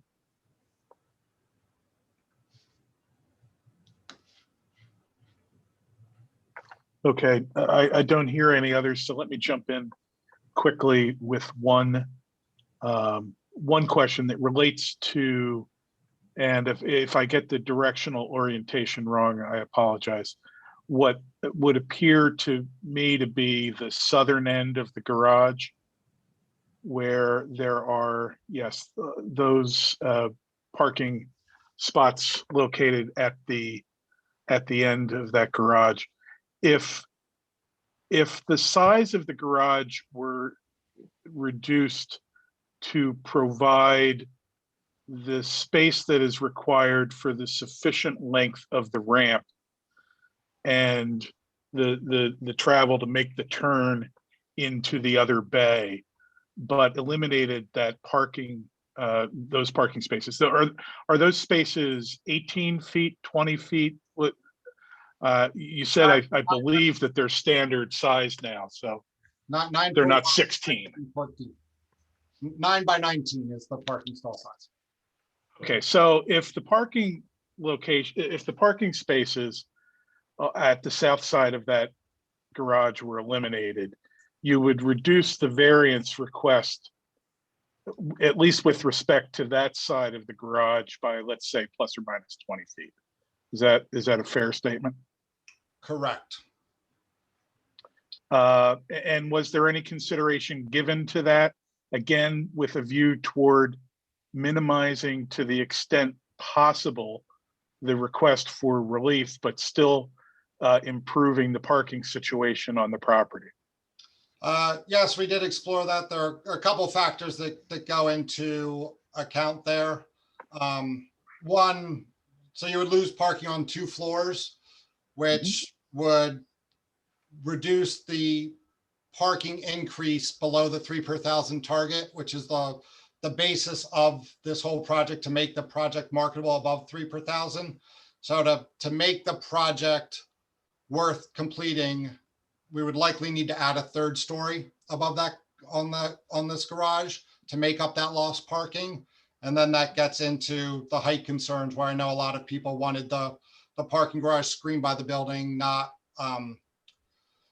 peeking out above the existing building. And as Joe spoke to earlier, you know, it would likely require the 3rd story be added to get the yield necessary to make the project viable. And there's also, and once again, this is a little bit more on the architect front, but from my understanding, parking garages are built a certain way. They're basically prefab Ts that come in, you know, they're 60-foot long and 15-foot wide. So basically your structural grid wants to be 45 feet, 3 15-foot pieces at the end. Not to say that it can't be done, but once again, when you interrupt what is normally a 45-foot end cap, which is a standard width, a drive aisle and a parking bay is about 42 to 45 feet. So that works out nicely to 3 standard prefab T sections from the structural grid. As soon as you start modifying that, you're getting into a custom garage and you're doing a non-traditional construction. So it's not always as simple as you can lop off 19 feet because it has to work with column spacing, structural tees that are readily available by precast manufacturers, et cetera. So it's really from a structural grid, a ramp length. This is the type of garage that's most efficient to build with available pre-manufactured structural tees and to be built. You can do other things, but once again, it becomes, you know, custom structural grid, custom materials, and we would likely need to add a 3rd story. Leaving aside the 3rd story for a moment, would the owner, and perhaps this is Mr. Trainer as opposed to yourself, Mr. Tweedy, but Is the owner saying that they would not reduce the size of the garage as perhaps I've described here, to drop off those spaces, and would just as soon not do the project than to build without those additional spaces? I would have Or, to defer to Joe, but I think right, what you're asking is lop them off, but don't add the third story. I think the concern there is it doesn't get you above 3 per thousand. And then I would have to defer to Joe as to whether or not the project's worth doing without getting to the market rate standard of the 3 per thousand. Sure. right. And I'm sorry, go ahead, Mr. Trainer, I'm Okay. sorry. Mr. Riley, thank you. And I did want to answer your question direct from earlier. So I did do a little digging while we were on to look at what we had previously studied. If we did shrink the footprint of the garage but kept it at 2 stories, we would have a net add of slightly under 100 parking spaces, which would then put our parking ratio, while still an improvement upon the existing parking ratio, still under market standards and really what we see as the bare minimum. That would put us at a 2.8 per thousand parking ratio, where we're really 3 per thousand was the target. So, and to Alex's point, under that condition, it just makes it a challenge for us to really justify building a parking structure, in which case we would have to go higher and then seek other, we would likely be back in front of you for other relief. Okay, thank you. I appreciate you doing that checking. And so that the board understands where this property fits in the larger in the larger setting. The building across King of Prussia Road from this location, what's the parking ratio there, if you happen to know it? I believe it's 3.2 per thousand. Okay. And are there Sorry, other? who is talking now? Because I can't say. I'm sorry, Apologies. Norma, that was Mr. Trainer. This is Joe Trainer from Brandywine. Okay. And other Brandywine properties in the area, are there other Brandywine properties that might be under, let's say 3 per thousand? There are not. This is the only one under 3 per thousand. Okay, thank you. Other questions? That's all I had. Other questions from board members?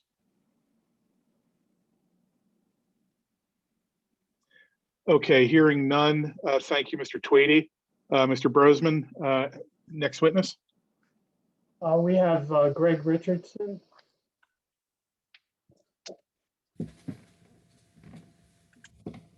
Norma? Yes, Mr. Richardson, you do solemnly swear or affirm the testimony you're about to give will be the truth, the whole truth, nothing but the truth. I do. Thank you. And state your full name for me, please. My full name is Robert Gregory Richardson. I typically go by my middle name, Greg. Thank you. Greg, we had as Exhibit A6 a copy of your CV. I don't know, Alex, if you had that. If you could flash that up there, or while you're doing that, Alex, can you describe, Greg, your educational and professional background? Yes, I have a Bachelor of Science in Civil Engineering from Virginia Polytechnic Institute, that are known as Virginia Tech. I've been operating in the field of transportation engineering for the last 31 years. I'm a partner and executive vice president with traffic planning and design. Over the years, I've had quite a bit of experience working in Radnor Township. I have been before this body for the Mainline Health building that went in on Radnor Chester. I've also been involved with some preliminary informal studies that was done on behalf of Brandywine for the biomed site when it was before this township. Also have been involved with the new traffic signal that went in at the high school on Radnor Chester.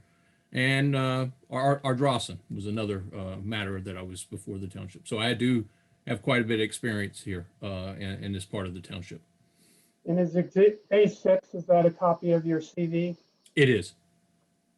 I may have missed this. You're a licensed engineer in Pennsylvania? Yes, Pennsylvania, Delaware, and New Jersey. And I would offer Mr. Richardson as an expert in traffic engineering. Without objection? Thank you. Mr. Richardson, are you familiar with the application and property that are subject to tonight's proceeding? I am, yes. And can you explain how you're familiar with the property even before this project? Well, in the past, again, with working on behalf of Brandywine, we've done some informal parking counts back as far as 2017 here. But I do anecdotally have experience visiting this facility when it was Penn Medicine. I had three appointments there. I will tell you that, and this is not, anything just to embellish on my testimony here, but my first appointment, I almost missed the first appointment because it was very difficult to find a parking spot. So I will tell you that that is a difficulty. The second time I visited the site, I actually had to park on the 259 property. I akin this parking lot to something that you would, compare to something like when you go shopping at Christmas time, when you find it difficult to find a spot. You're constantly circling around, going, in this case, circling out, going out onto the loop road numerous times to try to find a spot, which in a sense is unsafe from the standpoint that you're paying more attention to trying to find a parking spot than actually circulating safely around the parking lot. So anecdotally, that's what I've experienced on the site. From a professional standpoint, traffic planning and design was retained by the applicant to provide a traffic study to support this application. From a standpoint of increase in traffic, we do not believe the site increases the traffic. In a sense, we believe it decreases the traffic for many of the reasons that the previous witnesses have stated, that by removing the valet and removing the need to go off-site, as was stated earlier by Mr. Trainer, the parking area over on 201 King of Prussia Road was utilized as a overflow parking area. So therefore, those additional traffic movements that the valet drivers would go out onto the public street would be removed if this parking garage is so approved. With the actual, Mr. Tweedy's testified quite a bit on the improved internal circulation. There are currently 5 curb cuts out onto the loop road that he had described. That will be reduced to 3. The 2 main driveways that he had pointed out, as well as the main access into the parking garage itself, reduces it to 3. What that means is you're reducing conflict points on the internal loop road that not only serves this property, but the 259 property. So from a traffic standpoint, we believe that this site will not have a significant or will have a de minimis impact on traffic. In fact, from a traffic standpoint, we believe it will improve the traffic situation on the adjacent roadways as well as internally. Thank you. That's all I had for Mr. Richardson. Okay, are there questions from members of the board? Yes, this is George Nagel, and I just had a question. My thought was that increased traffic in the area, wouldn't that be driven by the nature of the tenants in the building, separate and apart from a garage? Wouldn't that be the main factor you would consider? Certainly, yes. We've stated numerous times, when this building was built, it was the TV Guide building, which, again, was what we would consider to be a general office building. But I think everyone that's involved with this meeting tonight is, probably remembers it more as being a medical office building, which is by its nature has a higher turnover rate because of the nature of the appointments that they have. And our traffic study that your traffic consultant has requested, we did provide a traffic study, which again, we recently received review comments today, so I haven't had a real good opportunity to go through those comments thoroughly, but there didn't seem to be anything in there that would be earth-shattering or stop the job. But we did assume in the study that to be conservative, that the building would be 70% medical and 30% general office. Certainly, I think, based on the history of this property, it was more or less, I want to say 100% medical, but pretty close to it. The traffic, yes, if you look at it from today's standpoint and what was there before, yeah, it's a nearly vacant building, and there are going to be traffic volumes associated with that use. However, there have been numerous traffic studies. When Penn Medicine went across the street, they did their own traffic studies, which accounted for already, the volumes that were existing at the existing Penn Medicine. So they have done studies that showed that there were certain levels of improvements that would be needed associated with that, which in a sense encompasses everything that we have here that was a pre-existing use, and we're just going to re-tenant the building. So therefore, we certainly have done the traffic studies. If there's associated improvements that your traffic consultant thinks are needed, we certainly will consider those. However, based on the studies that we've provided, we don't believe it's going to be a significant increase. If, matter of fact, as I said, I think it would be a de minimis, if no increase in traffic based on the proposed uses. Yeah, and I think the point is that the existence of this parking garage in and of itself doesn't affect traffic. No, in my viewpoint, no. I think, in fact, as I stated earlier, I think it's going to improve traffic because you don't have people exiting. Again, when I did the informal counts back in 2017, I observed people trying to find parking spots on this site. When they couldn't find a spot, they would go park in the SEPTA parking lot. So again, that was added trips. If they would have stayed on site, they wouldn't have had to come in and go back out and then add trips back out into the roadway system. So again, that we believe is, the site withstanding, has its parking deficiencies, but from a traffic standpoint, and decreasing the number of turning movements out onto these heavily traveled roads, unnecessary movements is going to be a great benefit. By removing those unnecessary movements, it's a great benefit to the roadway network in the area. Okay, thank you. Sure.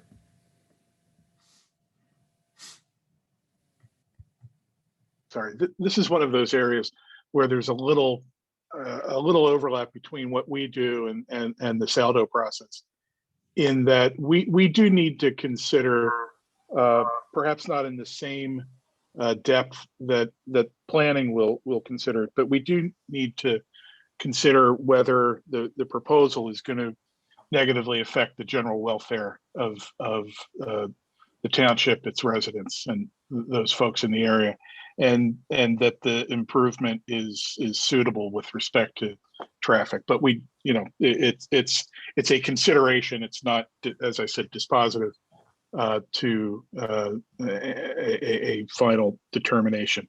Are there other questions from members of the board for Mr. Richardson? Okay, thank you. Mr. Brosman, anything else? You're on mute, George. I would like to ask that my exhibits be made part of the record. Without objection. And thank you.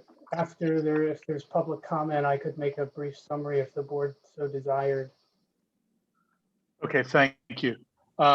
Ian, before we get to anyone that may be on the line for public comment, I do want to note, and the parties are aware, that we have, prior to the commencement of this evening's hearings, received a number of letters from residents with respect to this application.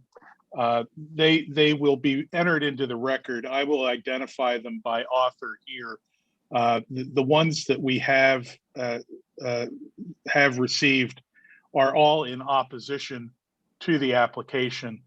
The first is a letter, here we go, from Austin and Hannah, Hannah, Hepburn, P as in Paul, BURN.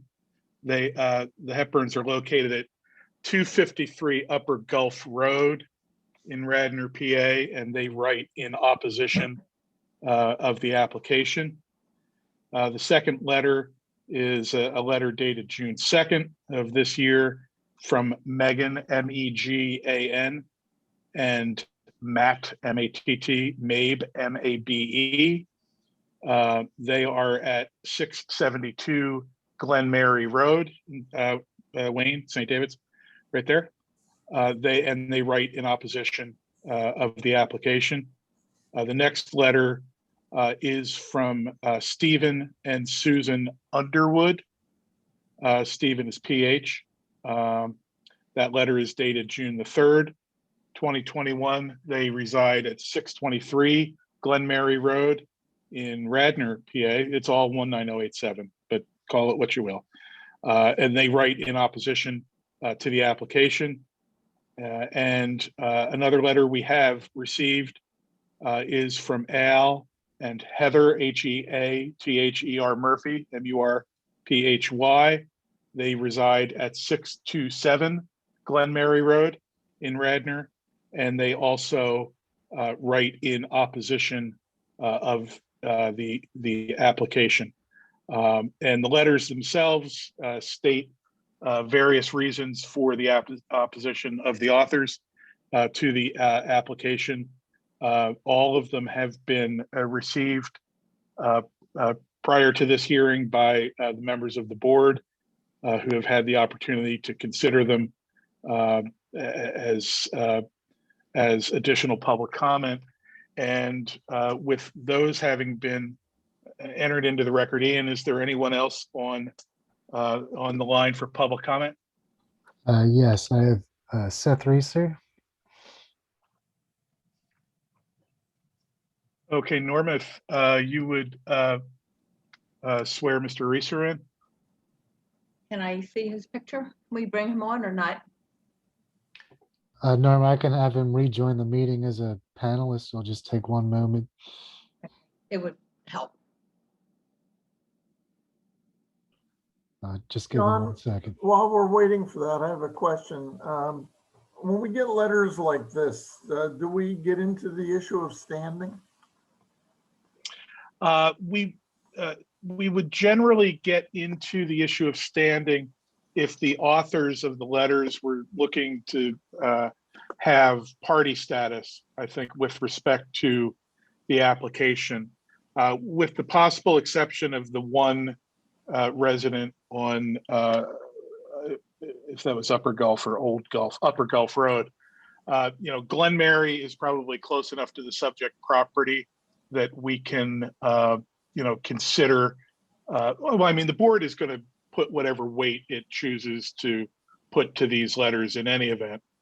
But to the extent someone is seeking party status, we would look more closely at proximity to the site and reasons for the request for status, as opposed to a somewhat generalized comment of the public. And certainly many of the letters touch on traffic, and I think you can make the argument that that's a proximate enough effect that's perceived by the authors to at least enter those letters into the record. Again, the members of the board will put whatever weight they choose to put to those letters in consideration. But that's, I think, typically the way we'd view it. But I'd ask the solicitor to now tell me if I was just making all that up for the last 2 minutes. No. I mean, letters like this are akin to public comment. Standing isn't an issue for public comment. So everything you said was correct. Thank you. Yeah, and certainly to the extent the authors were in front of us and, presenting the same thoughts, but in the way that Mr. Reeser will in just a second, if I would stop talking, the board would have the ability to ask additional questions of the person presenting the public comment. So we lose that ability when it's simply a letter, but generally speaking, I think we've beaten this to death. So Norma, if you would, please. Mr. Reeser, if you would raise your right hand, I'll swear you in. You solemnly swear or affirm the testimony you're about to give will be the truth, the whole truth, nothing but the truth. Yeah, And state your full name for me, please, and spell your last name. sure. Seth Daniel Reeser, last name Reeser. Thank you. Great, thanks. Well, thanks, Mr. Reeser, everyone. good evening. Where do you reside? Yes, 8 Radnor Way, so just across the street to the west of the building.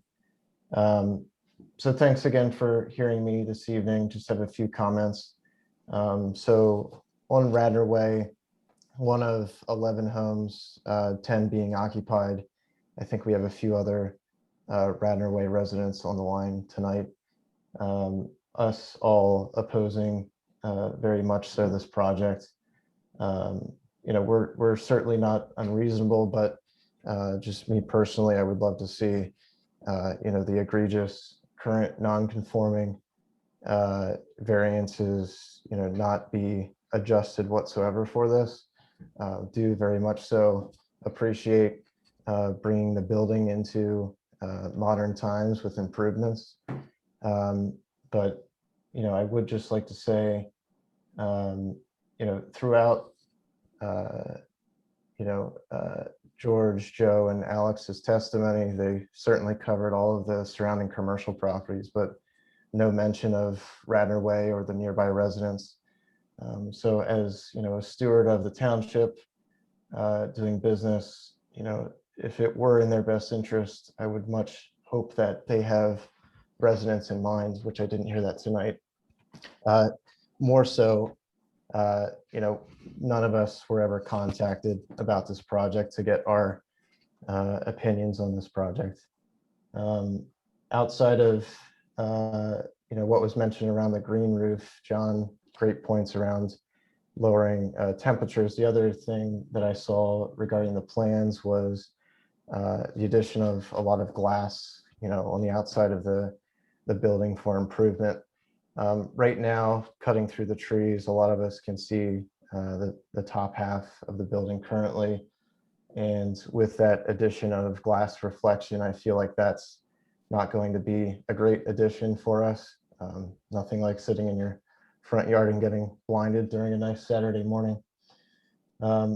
So although I hear that parking is an issue, at the end of the day, the building's just too big for the site. And I understand that PLO was granted a while back, but that shouldn't make room for just constant variance adjustments in the wrong direction. So, you know, from a topography perspective, Radnor Way, you know, we're a green area. We get a lot of the runoff. Just this evening, we had a very large storm. I went out there, watched all the water run towards us from the property.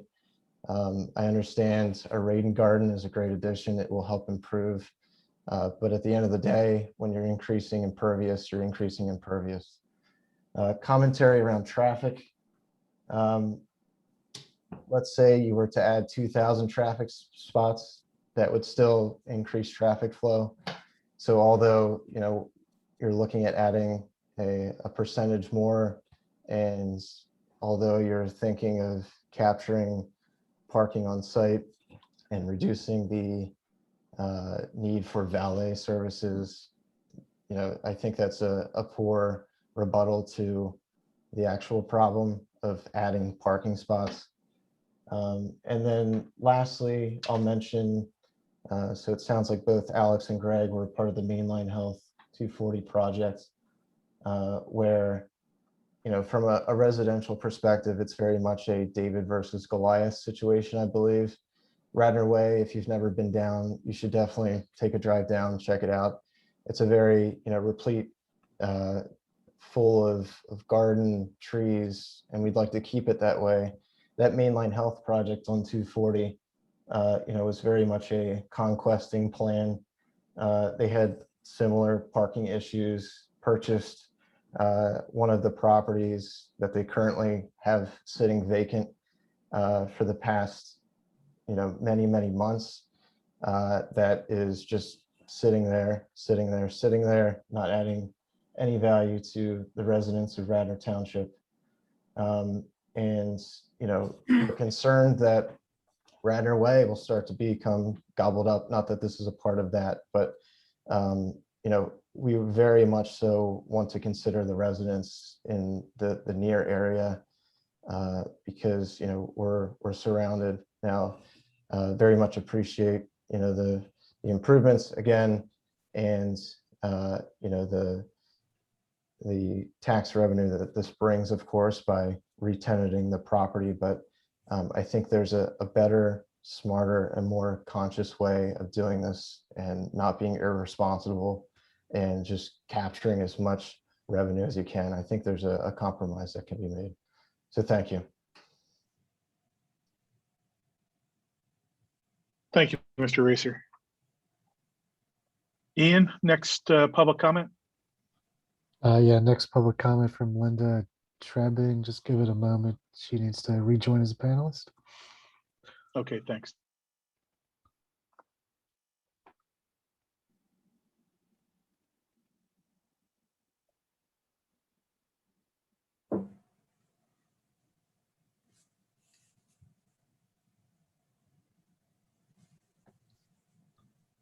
She's joined, but she's still muted with the camera off.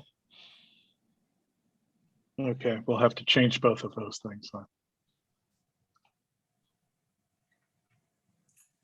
There is a third public comment waiting if we want to go to that. Yeah, while we wait for if Ms. Trebing. yeah, if that commenter is teed up, let's go there, and then Ms. Trebing we can circle back with. So this is Colleen Bonner.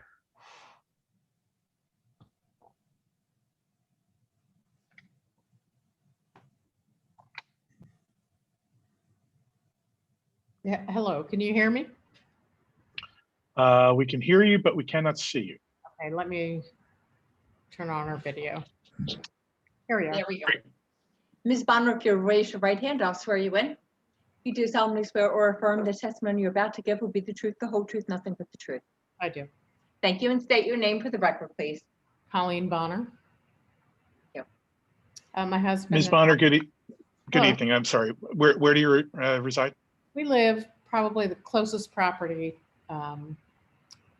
to the building. We are at 264 North Radnor Road. Okay, thanks. A few houses before the end of the road at King of Prussia. And we've owned the house since 1975. And our property backs up to Radnor Way. We've lived through many iterations of property and township changes, and our road is increasingly more and more busy. It's difficult for us to pull out of our driveway. We, in the last few years, built a garage and expanded our driveway on our property and had considerable difficulties with the township in terms of meeting their runoff requirements in our property, which of course we met all of them.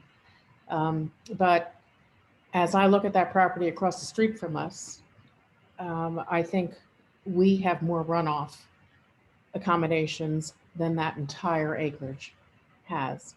And when we have a significant rainstorm, it affects our property significantly. So I'm worried about the traffic, the light pollution, and the water runoff that affects us.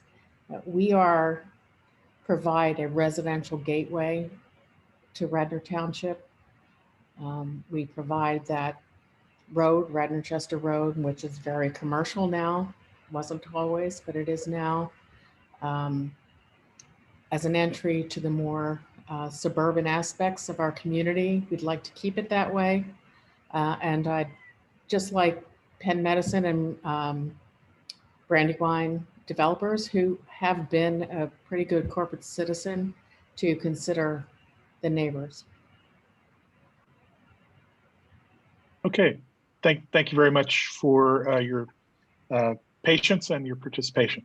Mm-hmm.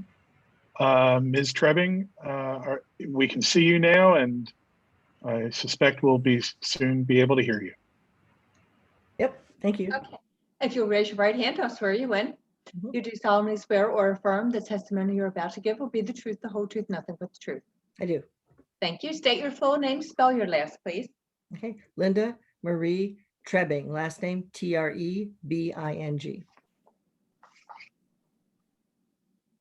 Thank you. And Ms. Trebbing, where do you reside? We reside at 9 Radnor Way, which is right next to the Bonners. So we are directly across from where this property hits Radnor Chester Road. And when I say hits Radnor Chester Road, unfortunately, that happens. We've had to replace part of our fence because a young man ran into it because of traffic.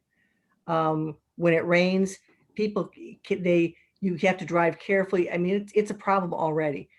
I appreciate that there's a rain, whatever you want to call it, a little rain garden, but that's on the side by the buses, on the side by Radnor Chester Road. I didn't see anything. I mean, not even eliminating one parking space. So I would like to see, and Brandywine is normally a good neighbor. I mean, their property over by the elementary school is beautiful. You know, there's lots of green space there. There's parking garages. It's nicely done.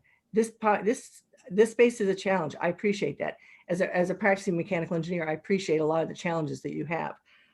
But the first thing is the neighbor comment, like Colleen and Seth said, we haven't heard. This first thing we heard about it was when we got the notice from the township.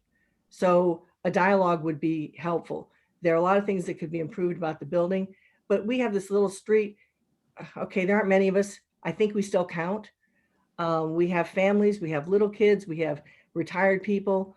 And I guess the thing is that knowing that the current code requires 55%, only 55% impervious coverage, and they want to, this property wants to go up to 70%. They didn't even try to come, you're going to build a parking garage. Maybe a 3-story parking garage is the right solution. If it means that then you can free up some green space, or you can put in some more rain gardens to control stormwater. Because I think we need to move forward and not say, well, this has been grandfathered and grandfathered. I don't know the answer to that, but I think there's some more solutions out there. With regard to the parking garage, when you're adding 160 spaces, that's a 50% increase over the 350 or 320, 375. Okay, so you're adding about 50%. I mean, there's people park because they're in a car. They get to the spot because they're on the roads. So saying there's no change to traffic is probably only because the traffic is about as bad as it can be. I can sit and watch traffic on Radnor Chester Road, and with COVID, it wasn't as bad, but it's coming back as everybody comes back to work. I get that, but it's not unusual for it to be backed up all the way past the second stoplight at the high school field. And it'll be like that for an hour. So, you're going to put another 160 cars on the road. It doesn't add up. So I'd like to see some more consideration. It's just sad. I thought that when they were going to take it over, they would actually, okay, parking garage, great. Now we can get rid of some of the surface parking, like the parking that's right along Radnor Chester Road. There's some parking spots there. Boy, if you took those out, now you get some green space. Well, there's like 10 spots there. Is that, I'm just thinking there's some more creativity, and you guys are all creative. I'm not saying you're not, but if a 3-story parking garage is what it takes, let's see what it looks like. Yeah, I think someone said, well, they really don't want to see that. I don't know who the they is, because I think the they is probably us who get up in the morning and when we're brushing our teeth, we look out the window and see it. So I appreciate you letting us comment and hearing our voice. Thank you. Thank you, Mr. Trebbing.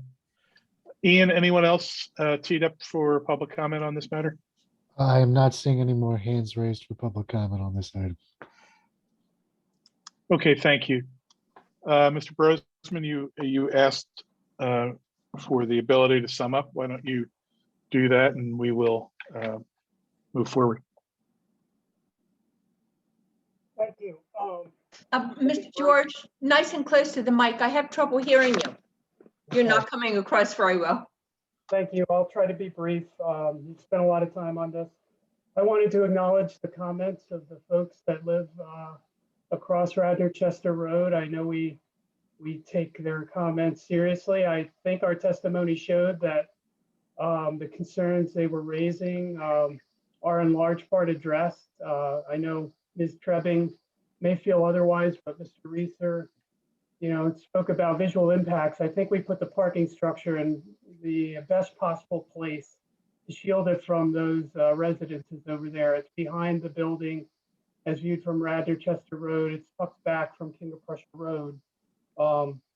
As people mentioned, Brandywine is a good corporate citizen. They've continued to make an investment in Radnor and buying this building. They just bought it back in November, and this is a substantial cost to add parking like this. So I believe that they're making a strong investment in Radnor, trying to do it in a way that will not adversely affect the neighbors.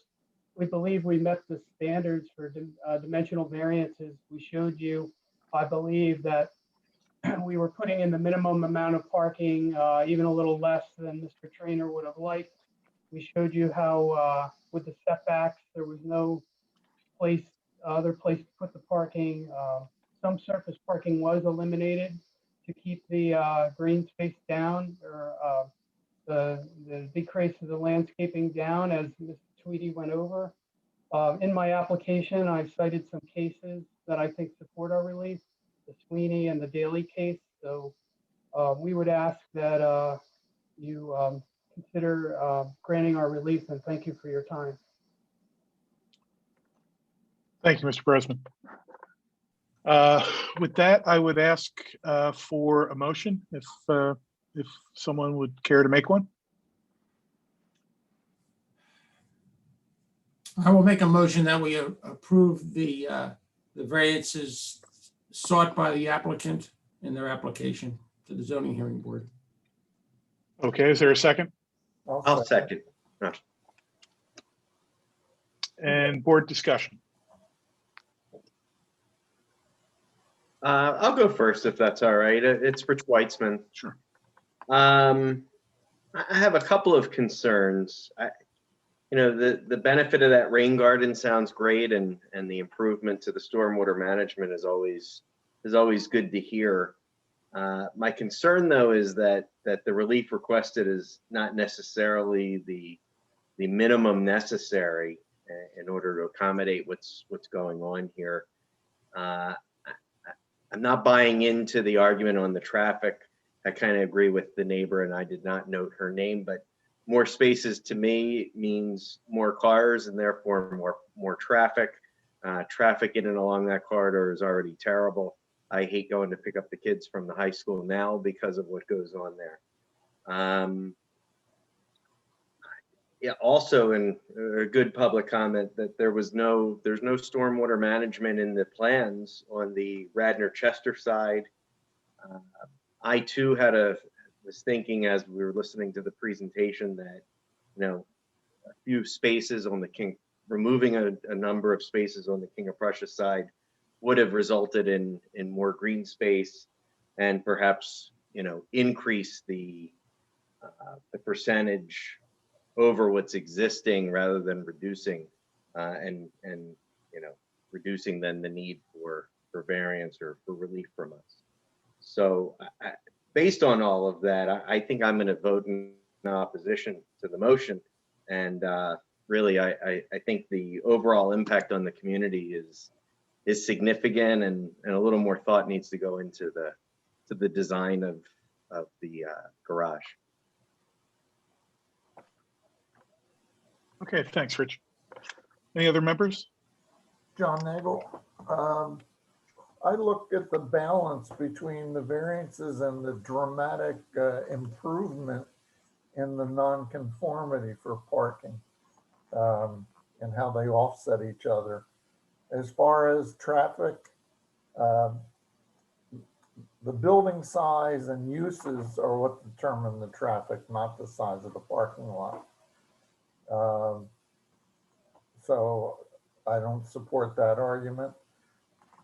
It would be nice for Brandywine to consider removing those parking spaces over on the King of Prussia side or Radnor Chester side. That would be a very nice thing for them to do, but I don't know that it's our purview to require that.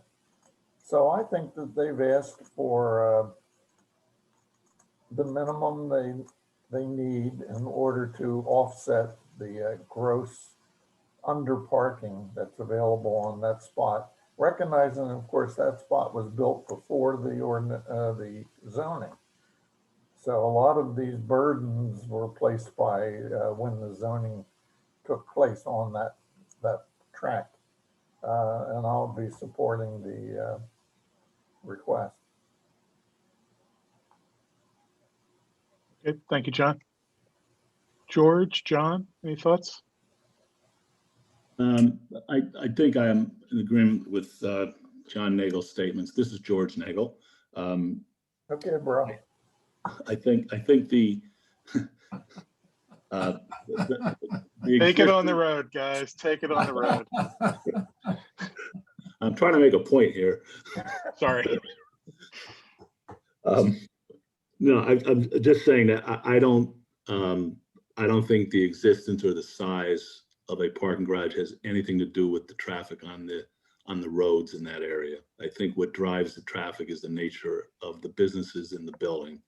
If they put up a 20-story parking garage, it's not going to increase the traffic 20-fold or some magnificent amount. They provided testimony, which I thought was credible, that actually there's likely that there'll be an improvement in the traffic because they don't have to go off site now. The non-conformance on parking spaces is being reduced substantially, so that's a good thing. I think the increase in impervious is I'm not happy about that. However, the stormwater management that's being put in place is going to be an overall improvement to the property. So I'm going to support it and support the application. So if I can just add something. It seems to me that this is a fairly classic situation. It's not something you have to like, but it's a classic situation where a property over the course of zoning changes, ordinance changes over the course of years has now made the property somewhat physically unique under the current existing zoning. And that adversely affects the use of the property, and what they're seeking here are dimensional variances. That's why I asked the question. I want to be clear. These aren't they're not use variances, they're dimensional. So the standard is a lower standard. We've got to look at how it impacts the neighborhood. Certainly the neighbors are not happy. They've made that very clear. I don't know that their concerns regarding the traffic are justified. Anecdotally, everybody has their thoughts about traffic. I'd be very happy if there's no traffic whatsoever, but it's not the world we live in. And you also have this building located at a place that for decades, and once upon a time it was a farm, it was a true farm, I think, the family farm. And now look at it, it's filled with all sorts of office type structures. And that's what this is. But it's one that has been altered or been subject to these changes to the zoning ordinances that really have limited its use as a modern structure. And everybody wants it to be a modern structure. Everybody wants it to not look like this 1950s thing that's sitting out there. And that's all well and good, but unfortunately, and I reviewed some of the case law, some of the cases that George cited in his brief, and some other cases that he didn't cite. And it does look like the weight of the law in this area is on the side of the applicant because of these unique circumstances. It also appears to me that they're doing the minimum that has to be done. You can quibble whether or not the garage ought to be bigger or smaller, but we've heard testimony, and it's uncontradicted testimony, that in order to make sure that this is a saleable place, a rentable place, an economically viable place, we don't want an empty building. You need to have a certain percentage, certain ratio of parking to square footage, and they seem to have achieved that. And I think, John, you asked a pertinent question, like, well, let's chop the garage down a little bit. What does that do to the economics? And it apparently doesn't, it hurts the economics.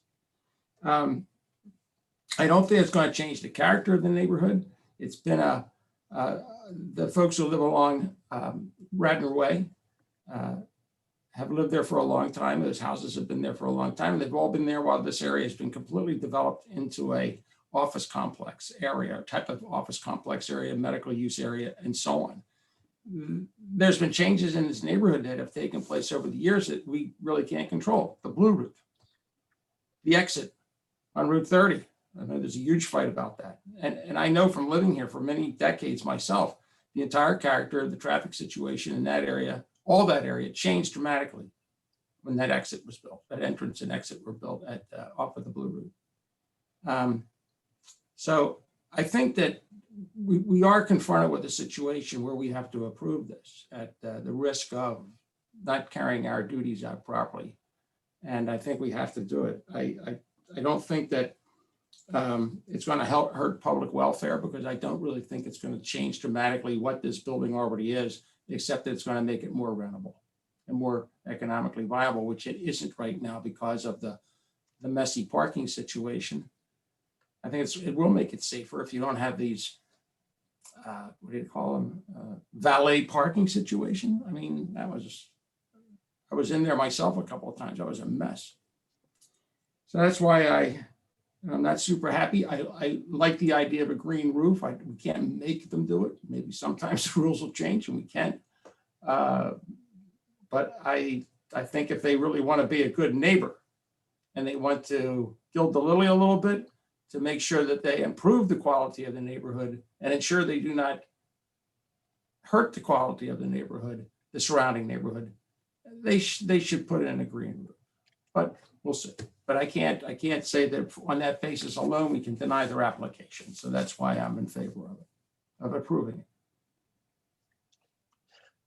Okay, there being no other board discussion on the motion, I will call the vote. John Lord. I approve. George Nagel. Approve. John Nagel. Approve. Rich Weitzman.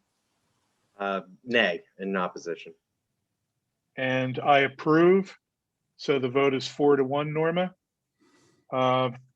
Thank you, everyone, for the public comment, the participation in the matter, and your patience as we went through the application. And Mr. Trainer, good luck with the project. And that concludes 3097. Moving on to the last moving on to the last matter for this evening.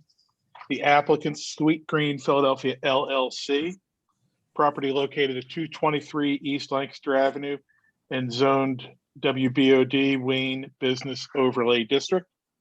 The applicant seeks relief from section 280-115.4 of the code to increase the outdoor seating allowance from 7 seats allowed per the code, which is 25% of the 30 interior seats, to 24 seats proposed. Mr. Falcone, are you ready to proceed? I am. Good to see you guys again. Boy, you're getting a full Good evening. dose of me. It's been a while, Mr. Falcone. Good to see you again.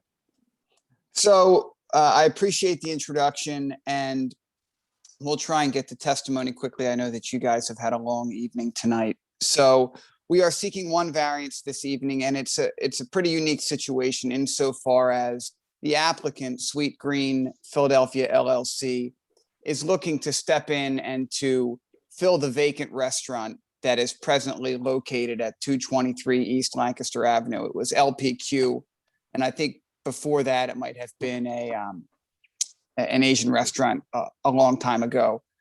And the current restaurant, or the previous restaurant, LPQ, had Stay. Sorry.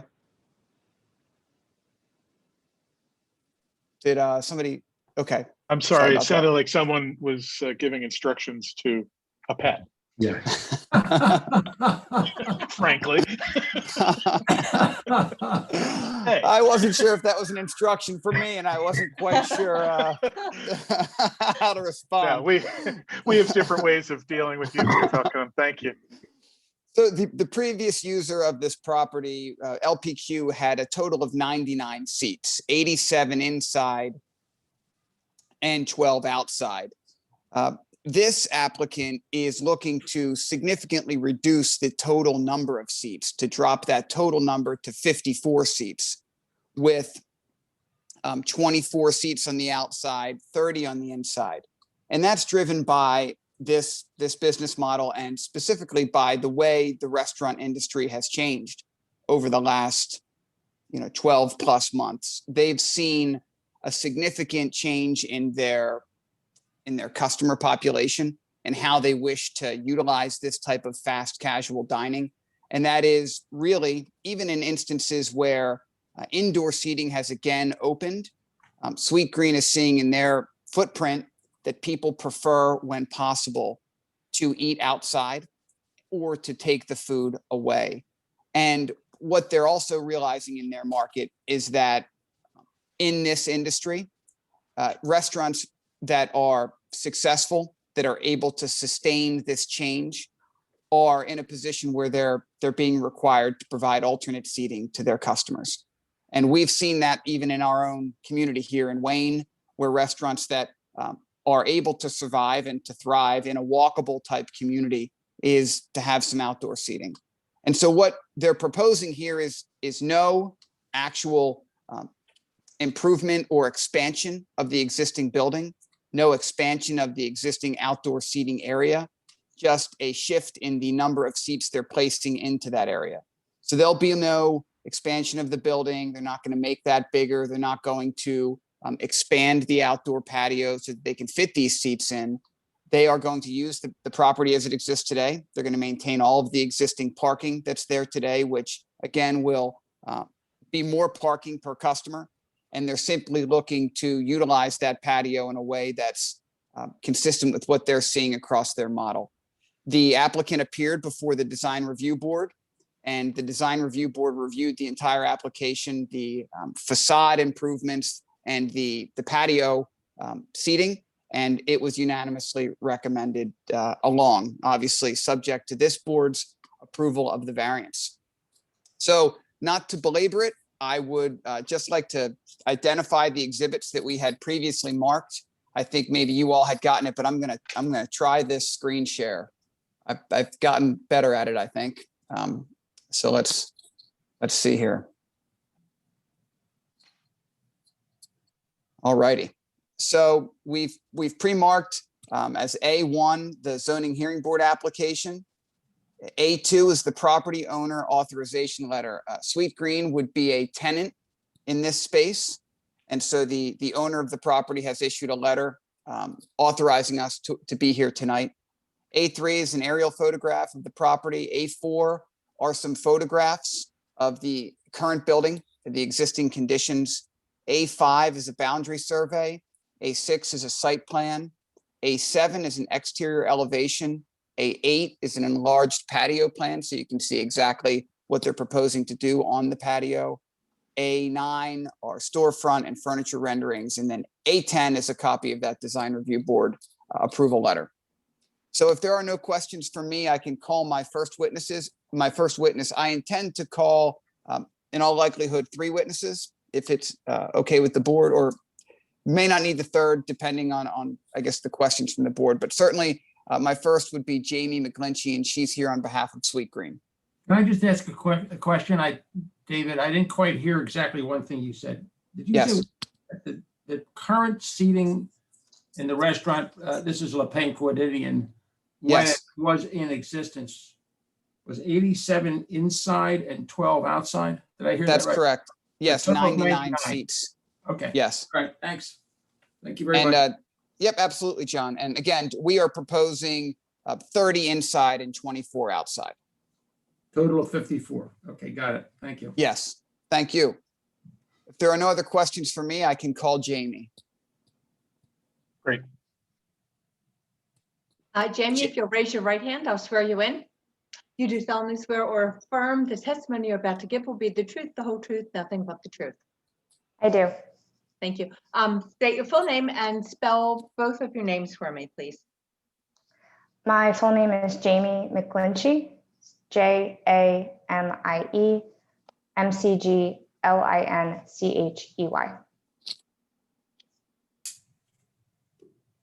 Okay, thanks, Jamie.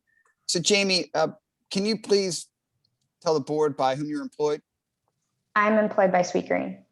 and what's your position with Sweet Green? I am a design manager for Sweet Green. And can you describe for the board exactly what Sweet Green is and what they do? Sure. Sweet Green is a modern destination for healthy, fresh food. We make our food from scratch each day, and we offer dine-in and takeout as ordering options. Can you describe it as a fast casual type restaurant? That's correct. So it's not table service. You come in and order at a counter, and then you can either take your order to go or to dine in or dine outdoors. And what's your general footprint, Sweet Green? Our restaurant, the size, the square foot, Yes. they range anywhere from 2,400 to 3,000 square feet. And how typically. about your geographic footprint? In terms of what cities we're located in? Just generally, East Coast, are you located? Sure. We're a national brand. We have about 125 locations in major cities and branching out into suburban locations.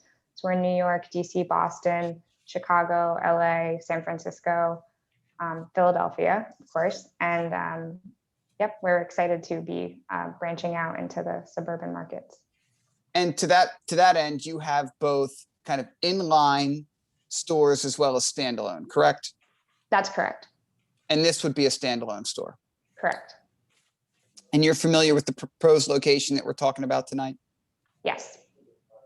And the use that we're seeking relief for tonight is for additional outdoor seating, as you know. And would you consider this type of use, this type of outdoor seating component consistent with kind of the standalone Sweet Green model? Yes. And that's with respect to use as well as number occupancy. Correct. And it's common for Sweet Green to provide significant outdoor seating? Yes. And why is that? We typically aim to provide as much outdoor seating as we can. We find that our customers really enjoy dining outdoors, and we look to satisfy that. And did the COVID pandemic influence that model? Absolutely. I mean, many of our restaurants were unable to provide indoor seating for a significant amount of time.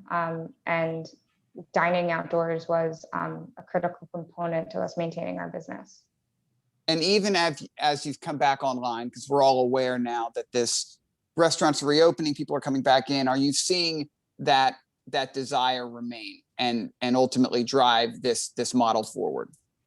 Absolutely. It's still, we see the preferred option in most cases. And have you generally been successful in implementing this model across your footprint? Yes. And where outdoor seating is not adequately provided, has it had impact on the success of those stores? Yes, it has. And based on the analysis that you've done and Sweet Green has done for this location and the size of this standalone facility, this store, is the number of outdoor seats consistent with what you would see in a Sweet Green model? Yes. Is it generally Sweet Green's mission to obtain as many outdoor seats as possible? Yes. And that's based on your knowledge of the brand, right? And your customer kind of satisfaction input. That's correct. And you've worked in other markets and other stores, is that correct? Yes. And those stores have had outdoor seating? In all cases where it's possible. And in your experience, have you seen outdoor seating? Have you heard outdoor seating creating any type of a nuisance for neighboring properties? No. No, typically our neighbors, are looking for it as an amenity. And I guess most specifically to your testimony on behalf of Sweet Green, where you're unable to provide outdoor seating? Has it detrimentally impacted your identification of viable sites? Yes, we have a formula that we use to figure out exactly how many seats we need to sustain the business. And what are some of the concerns when there's not enough outdoor seating? That we wouldn't be able to serve customers. And if you can't serve customers, you don't make sales. And is there a fear in your mind and in your analysis and experience with Sweetgreen that where customers don't have that option, they move on to other brands or other stores? Absolutely. In ultimately evaluating this site, has Sweetgreen considered that they need relief to obtain the outdoor seating that they need? Yes, that's why we're here. And do you believe that Sweetgreen would reevaluate whether this is a viable site if it was unable to obtain additional outdoor seating as we're requesting tonight? I believe we would. So I have no additional questions for Ms. McGlinchey. Thank you. I just have one quick question. Are you familiar with your Ardmore location? I am.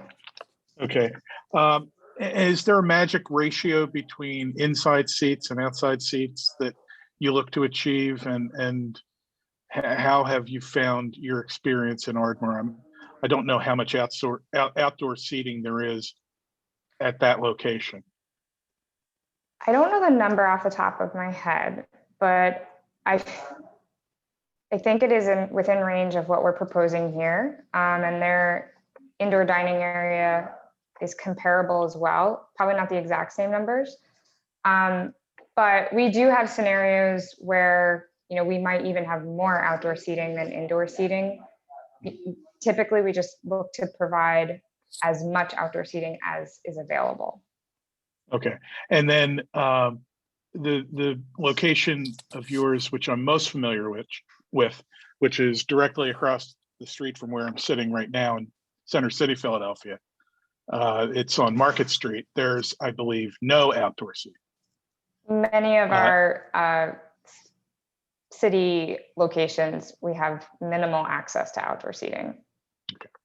And have you found, for instance, results from operations of that location different than locations where you have the ability to seat patrons outside?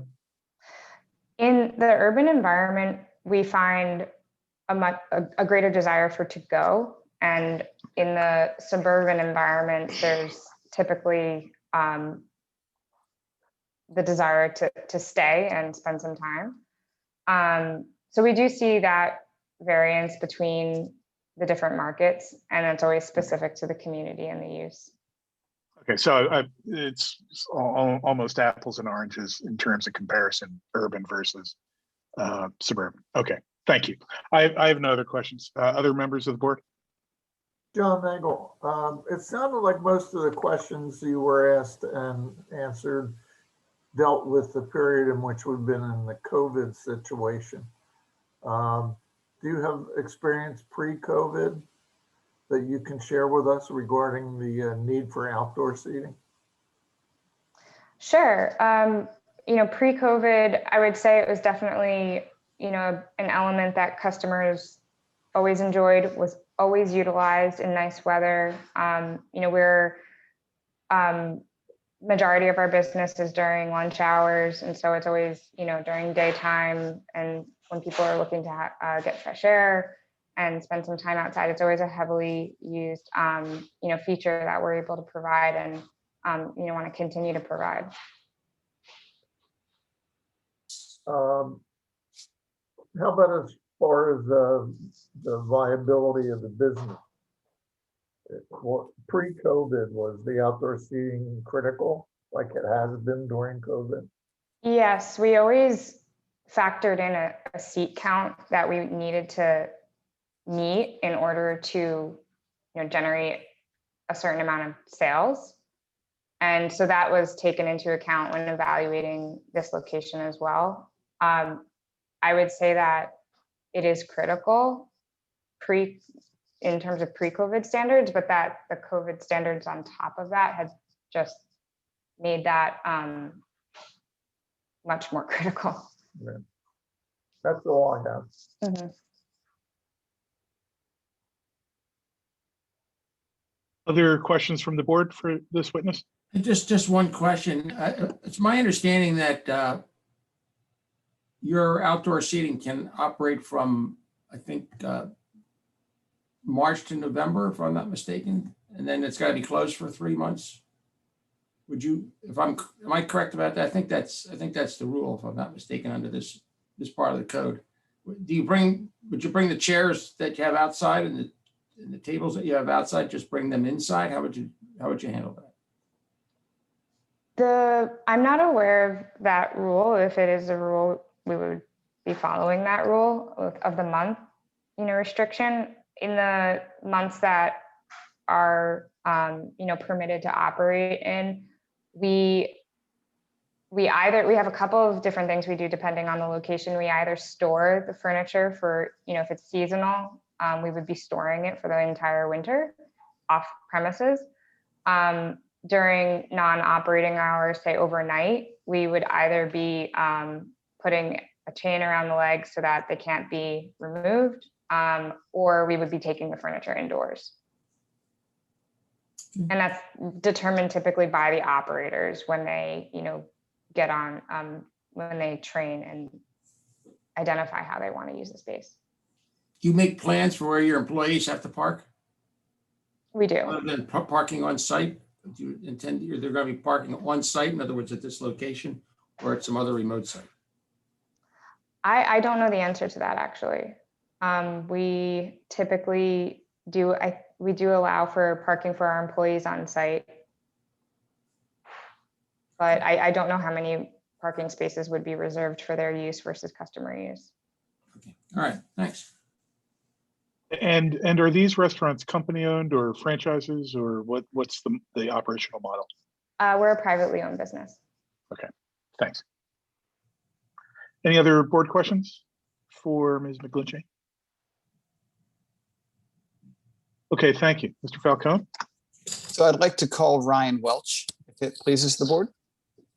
Sure. Mr. Norma? Welch, if you'll raise your right hand, you do solemnly swear or affirm the testimony you're about to give will be the truth, the whole truth, nothing but the truth. I do. Thank you. And spell your last name for me, please.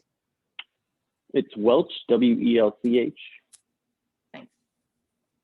And Ryan, can you please state for the record by whom you're employed?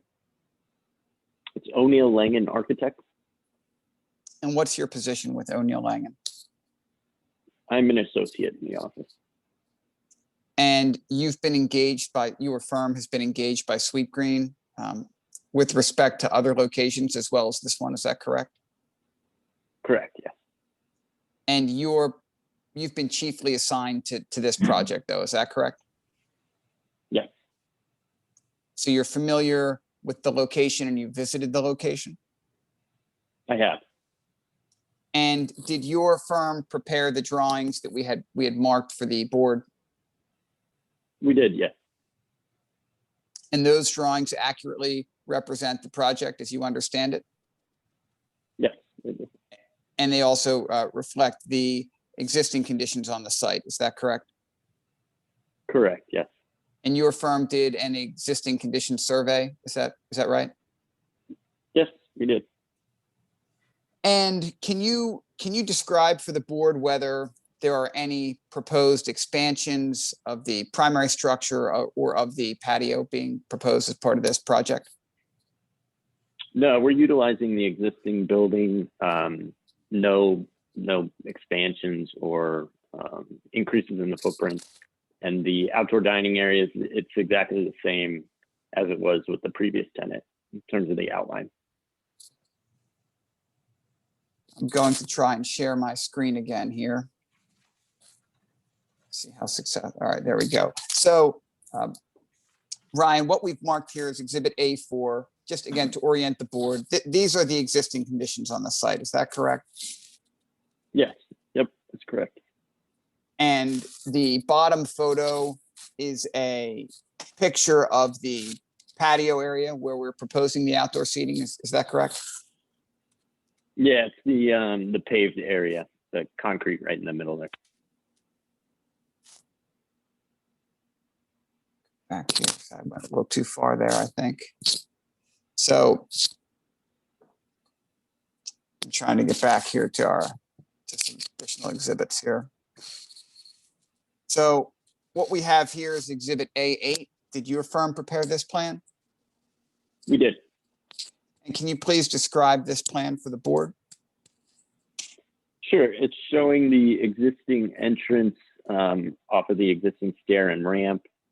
You can see the entrance vestibule into the interior of the space, and then our proposed outdoor seating. And as I said, utilizing that existing outline, the existing concrete that is there currently. And this is the plan that was presented to the design review board. Is that correct? Correct. Yes. This next plan that we've marked as Exhibit A9. This is a rendering prepared by your firm. Is that correct? Yes.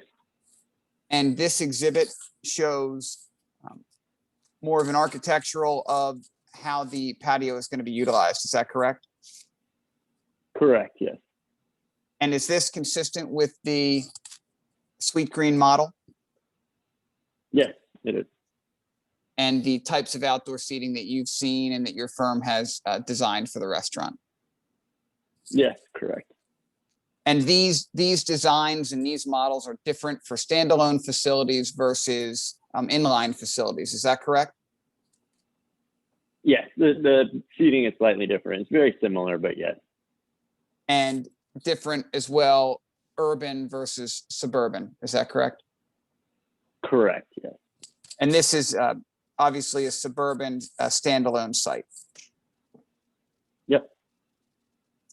And just again, for the record, based on your experience with Sweet Green, I think Mr. Riley got to the point a little bit earlier, but the number of seats we're proposing as opposed to, as compared to the overall size of the store and the service nature, this is consistent in the formulas that you've seen for this model.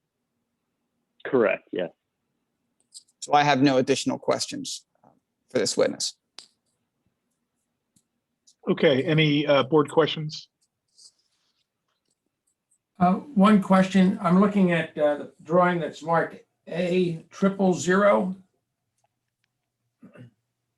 It's identified as site plan. Yeah. Are all the parking spaces that are shown on the site plan available for use by the restaurant? I believe the spaces that are kind of behind that adjacent tenant are part of the adjacent tenant parking. That's on towards the top of the Correct. Up here towards the top. Okay. Yeah. Correct. So that would be these this little group up here, and then how about these three that are are they part of the those as well, I believe. Yeah, those are the adjacent tenant parking. Okay. Rest of the parking spots are all yours. Okay. All right. Correct. And yeah, we're not making any changes to the current parking layout. Okay. Very good. Thank you. Yes. Okay, other questions from members of the board?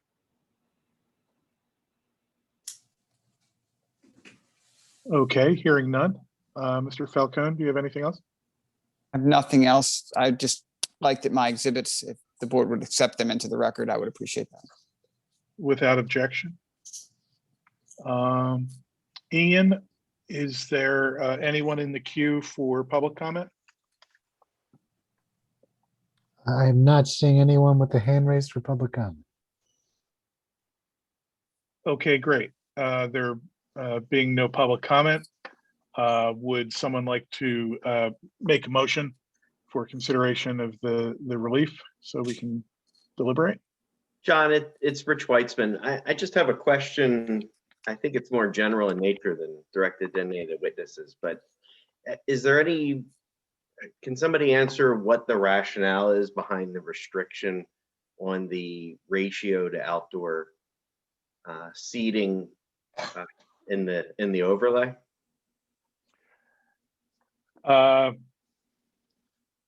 Dave, are you prepared to take us down a little stroll of legislative history so we can wonder why it's 25%?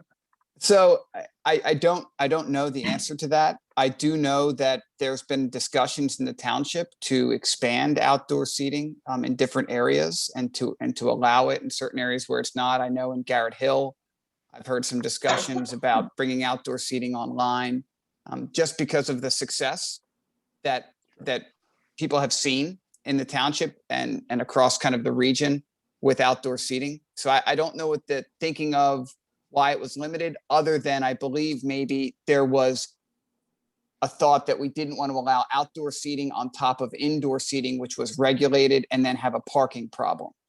So where people would establish indoor seating and then try and put additional seats outside, it would cause parking issues. I also think it was, the mindset also was that most of this is going to happen on sidewalks on North Wayne Avenue and the restaurants that are there, and also on West Wayne, and those sidewalks are narrow, and I think they wanted to try and restrict the number of seats that would be put outside for that reason. But this is a different situation here altogether, I think, and there's probably some others around the township that are going to be a little different because they don't front on a sidewalk. Well, that said, I don't mind making the motion. I would move that we grant the relief requested based on the application. Okay, is there a second? Second. And board discussion. I haven't heard any discussion of hardship.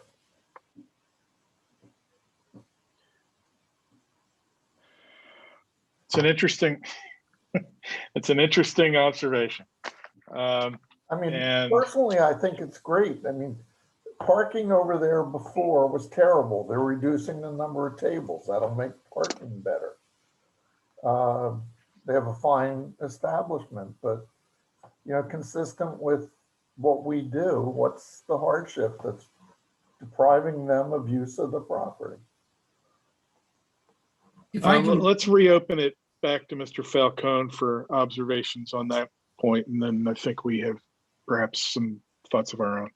Sure. So, you know, for this applicant, and I tried to get it from Jamie, but for this specific applicant, John, the hardship is they don't believe that this is a viable site for a restaurant, you know, in today's market to not have adequate outdoor seating. So it's a financial hardship, which I know is a stretch in the zoning world, where we're talking about a use variance. But the hardship here for them is this site doesn't work without more outdoor seating. And my fear is, just as, you know, not necessarily an advocate for this applicant, but an advocate for Radnor and downtown Wayne, is that there are hurdles now for business in our community. And one of them is meeting patrons and, you know, residents where they need to be and where they want to be. And what I've seen personally is driving up North Wayne Avenue, you see all the outdoor seats full outside of Christopher's and outside of Goat's Beard. And I think that's reflective even now as we've opened up. And you see even at 118 North, they love to kick the windows open out front and have people have that feel. We've got our tent. People like to be there. So the idea of eating outside, eating in the open air has provided an opportunity for people to be in an environment where they feel better. And as a community that may or may not change, John, I think you asked a good question earlier, like, look, we're moving out of this pandemic. Where are people going to be? But I think right now, people are finding a better place where they want to be. And that is outside in the open air, kind of congregating in that way. So the hardship here, I think it's a good question. For this applicant, it's a financial hardship, and it's a use of this space that they wouldn't find viable. And whether or not another applicant could come down the road and do it, I don't know. I know it's been vacant for a little while, so I'm just not sure. But it's a good question, John. I wish I had a better answer for you. Yeah, and you know, and I'm sure others on the board have thoughts as well. This is an application that there's no one on the other side contesting the application. It is at best, I think, an economic hardship, but it's not a situation where they're adding seats to a fully built out indoor seating arrangement and then looking to put 30 on top.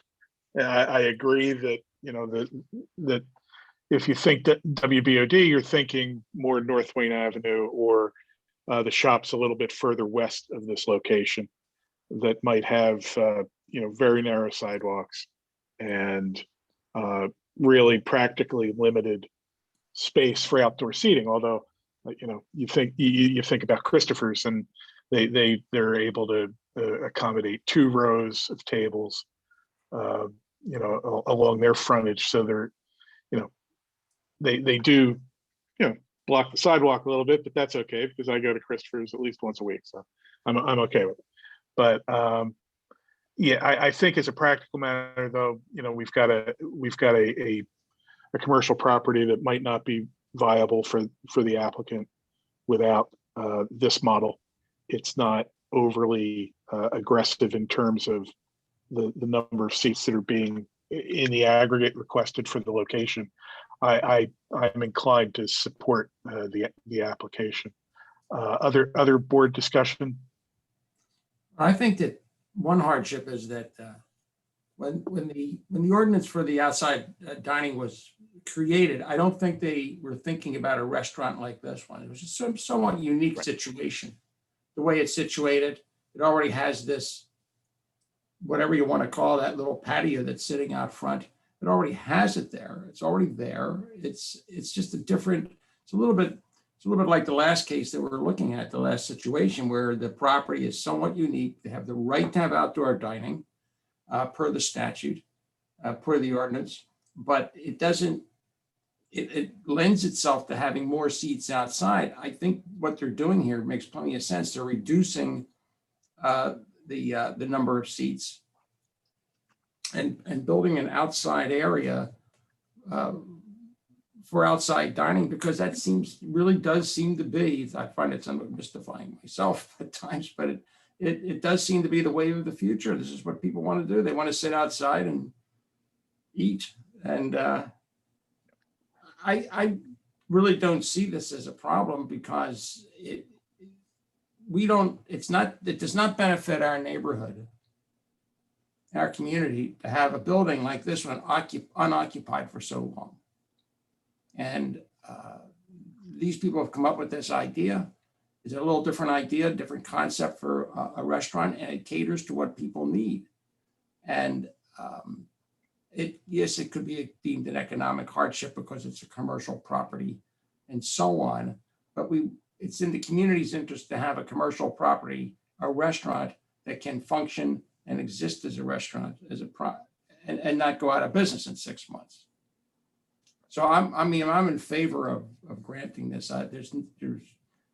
It's not going to have an adverse effect on the community. It's not going to have an adverse effect on adjacent property owners. If anything, it'll be beneficial all the way around. And I've resigned myself to the fact that it will never be Gino's again. Well, maybe it'll be Roy Rogers. Maybe it'll be Roy Rogers. This property has a storied history. Yes, but anyway. it certainly does.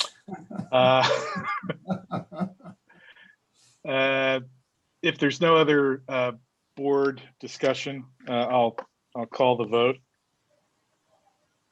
Hearing none. Mr. John Lord. I approve. Mr. George Nagel. I approve. Mr. John Nagel. I approve. Mr. Rich Weitzman. I approve. And I approve as well, 5-0. So the relief in accordance with the plans presented is approved. Good luck with the project. Hope things go well with it. And I think that's it for the evening. Yep. Thank It you all. It is. was good seeing everybody again. I'll probably see you in a month. You too. David. Well, I was going to say, we meet next on the 17th. Right. Dave, do you have anything for us on the I'll clear my 17th? I'll clear my schedule just so I can come hang out. Thank you very much. Okay. Thanks, guys. Good night. Next meeting on the 17th. Thanks, Thank everybody. you. Thank you for your Everybody be patience. Have a safe. great Take it evening. easy now. Good night, Bye-bye. everyone. You too. Good night.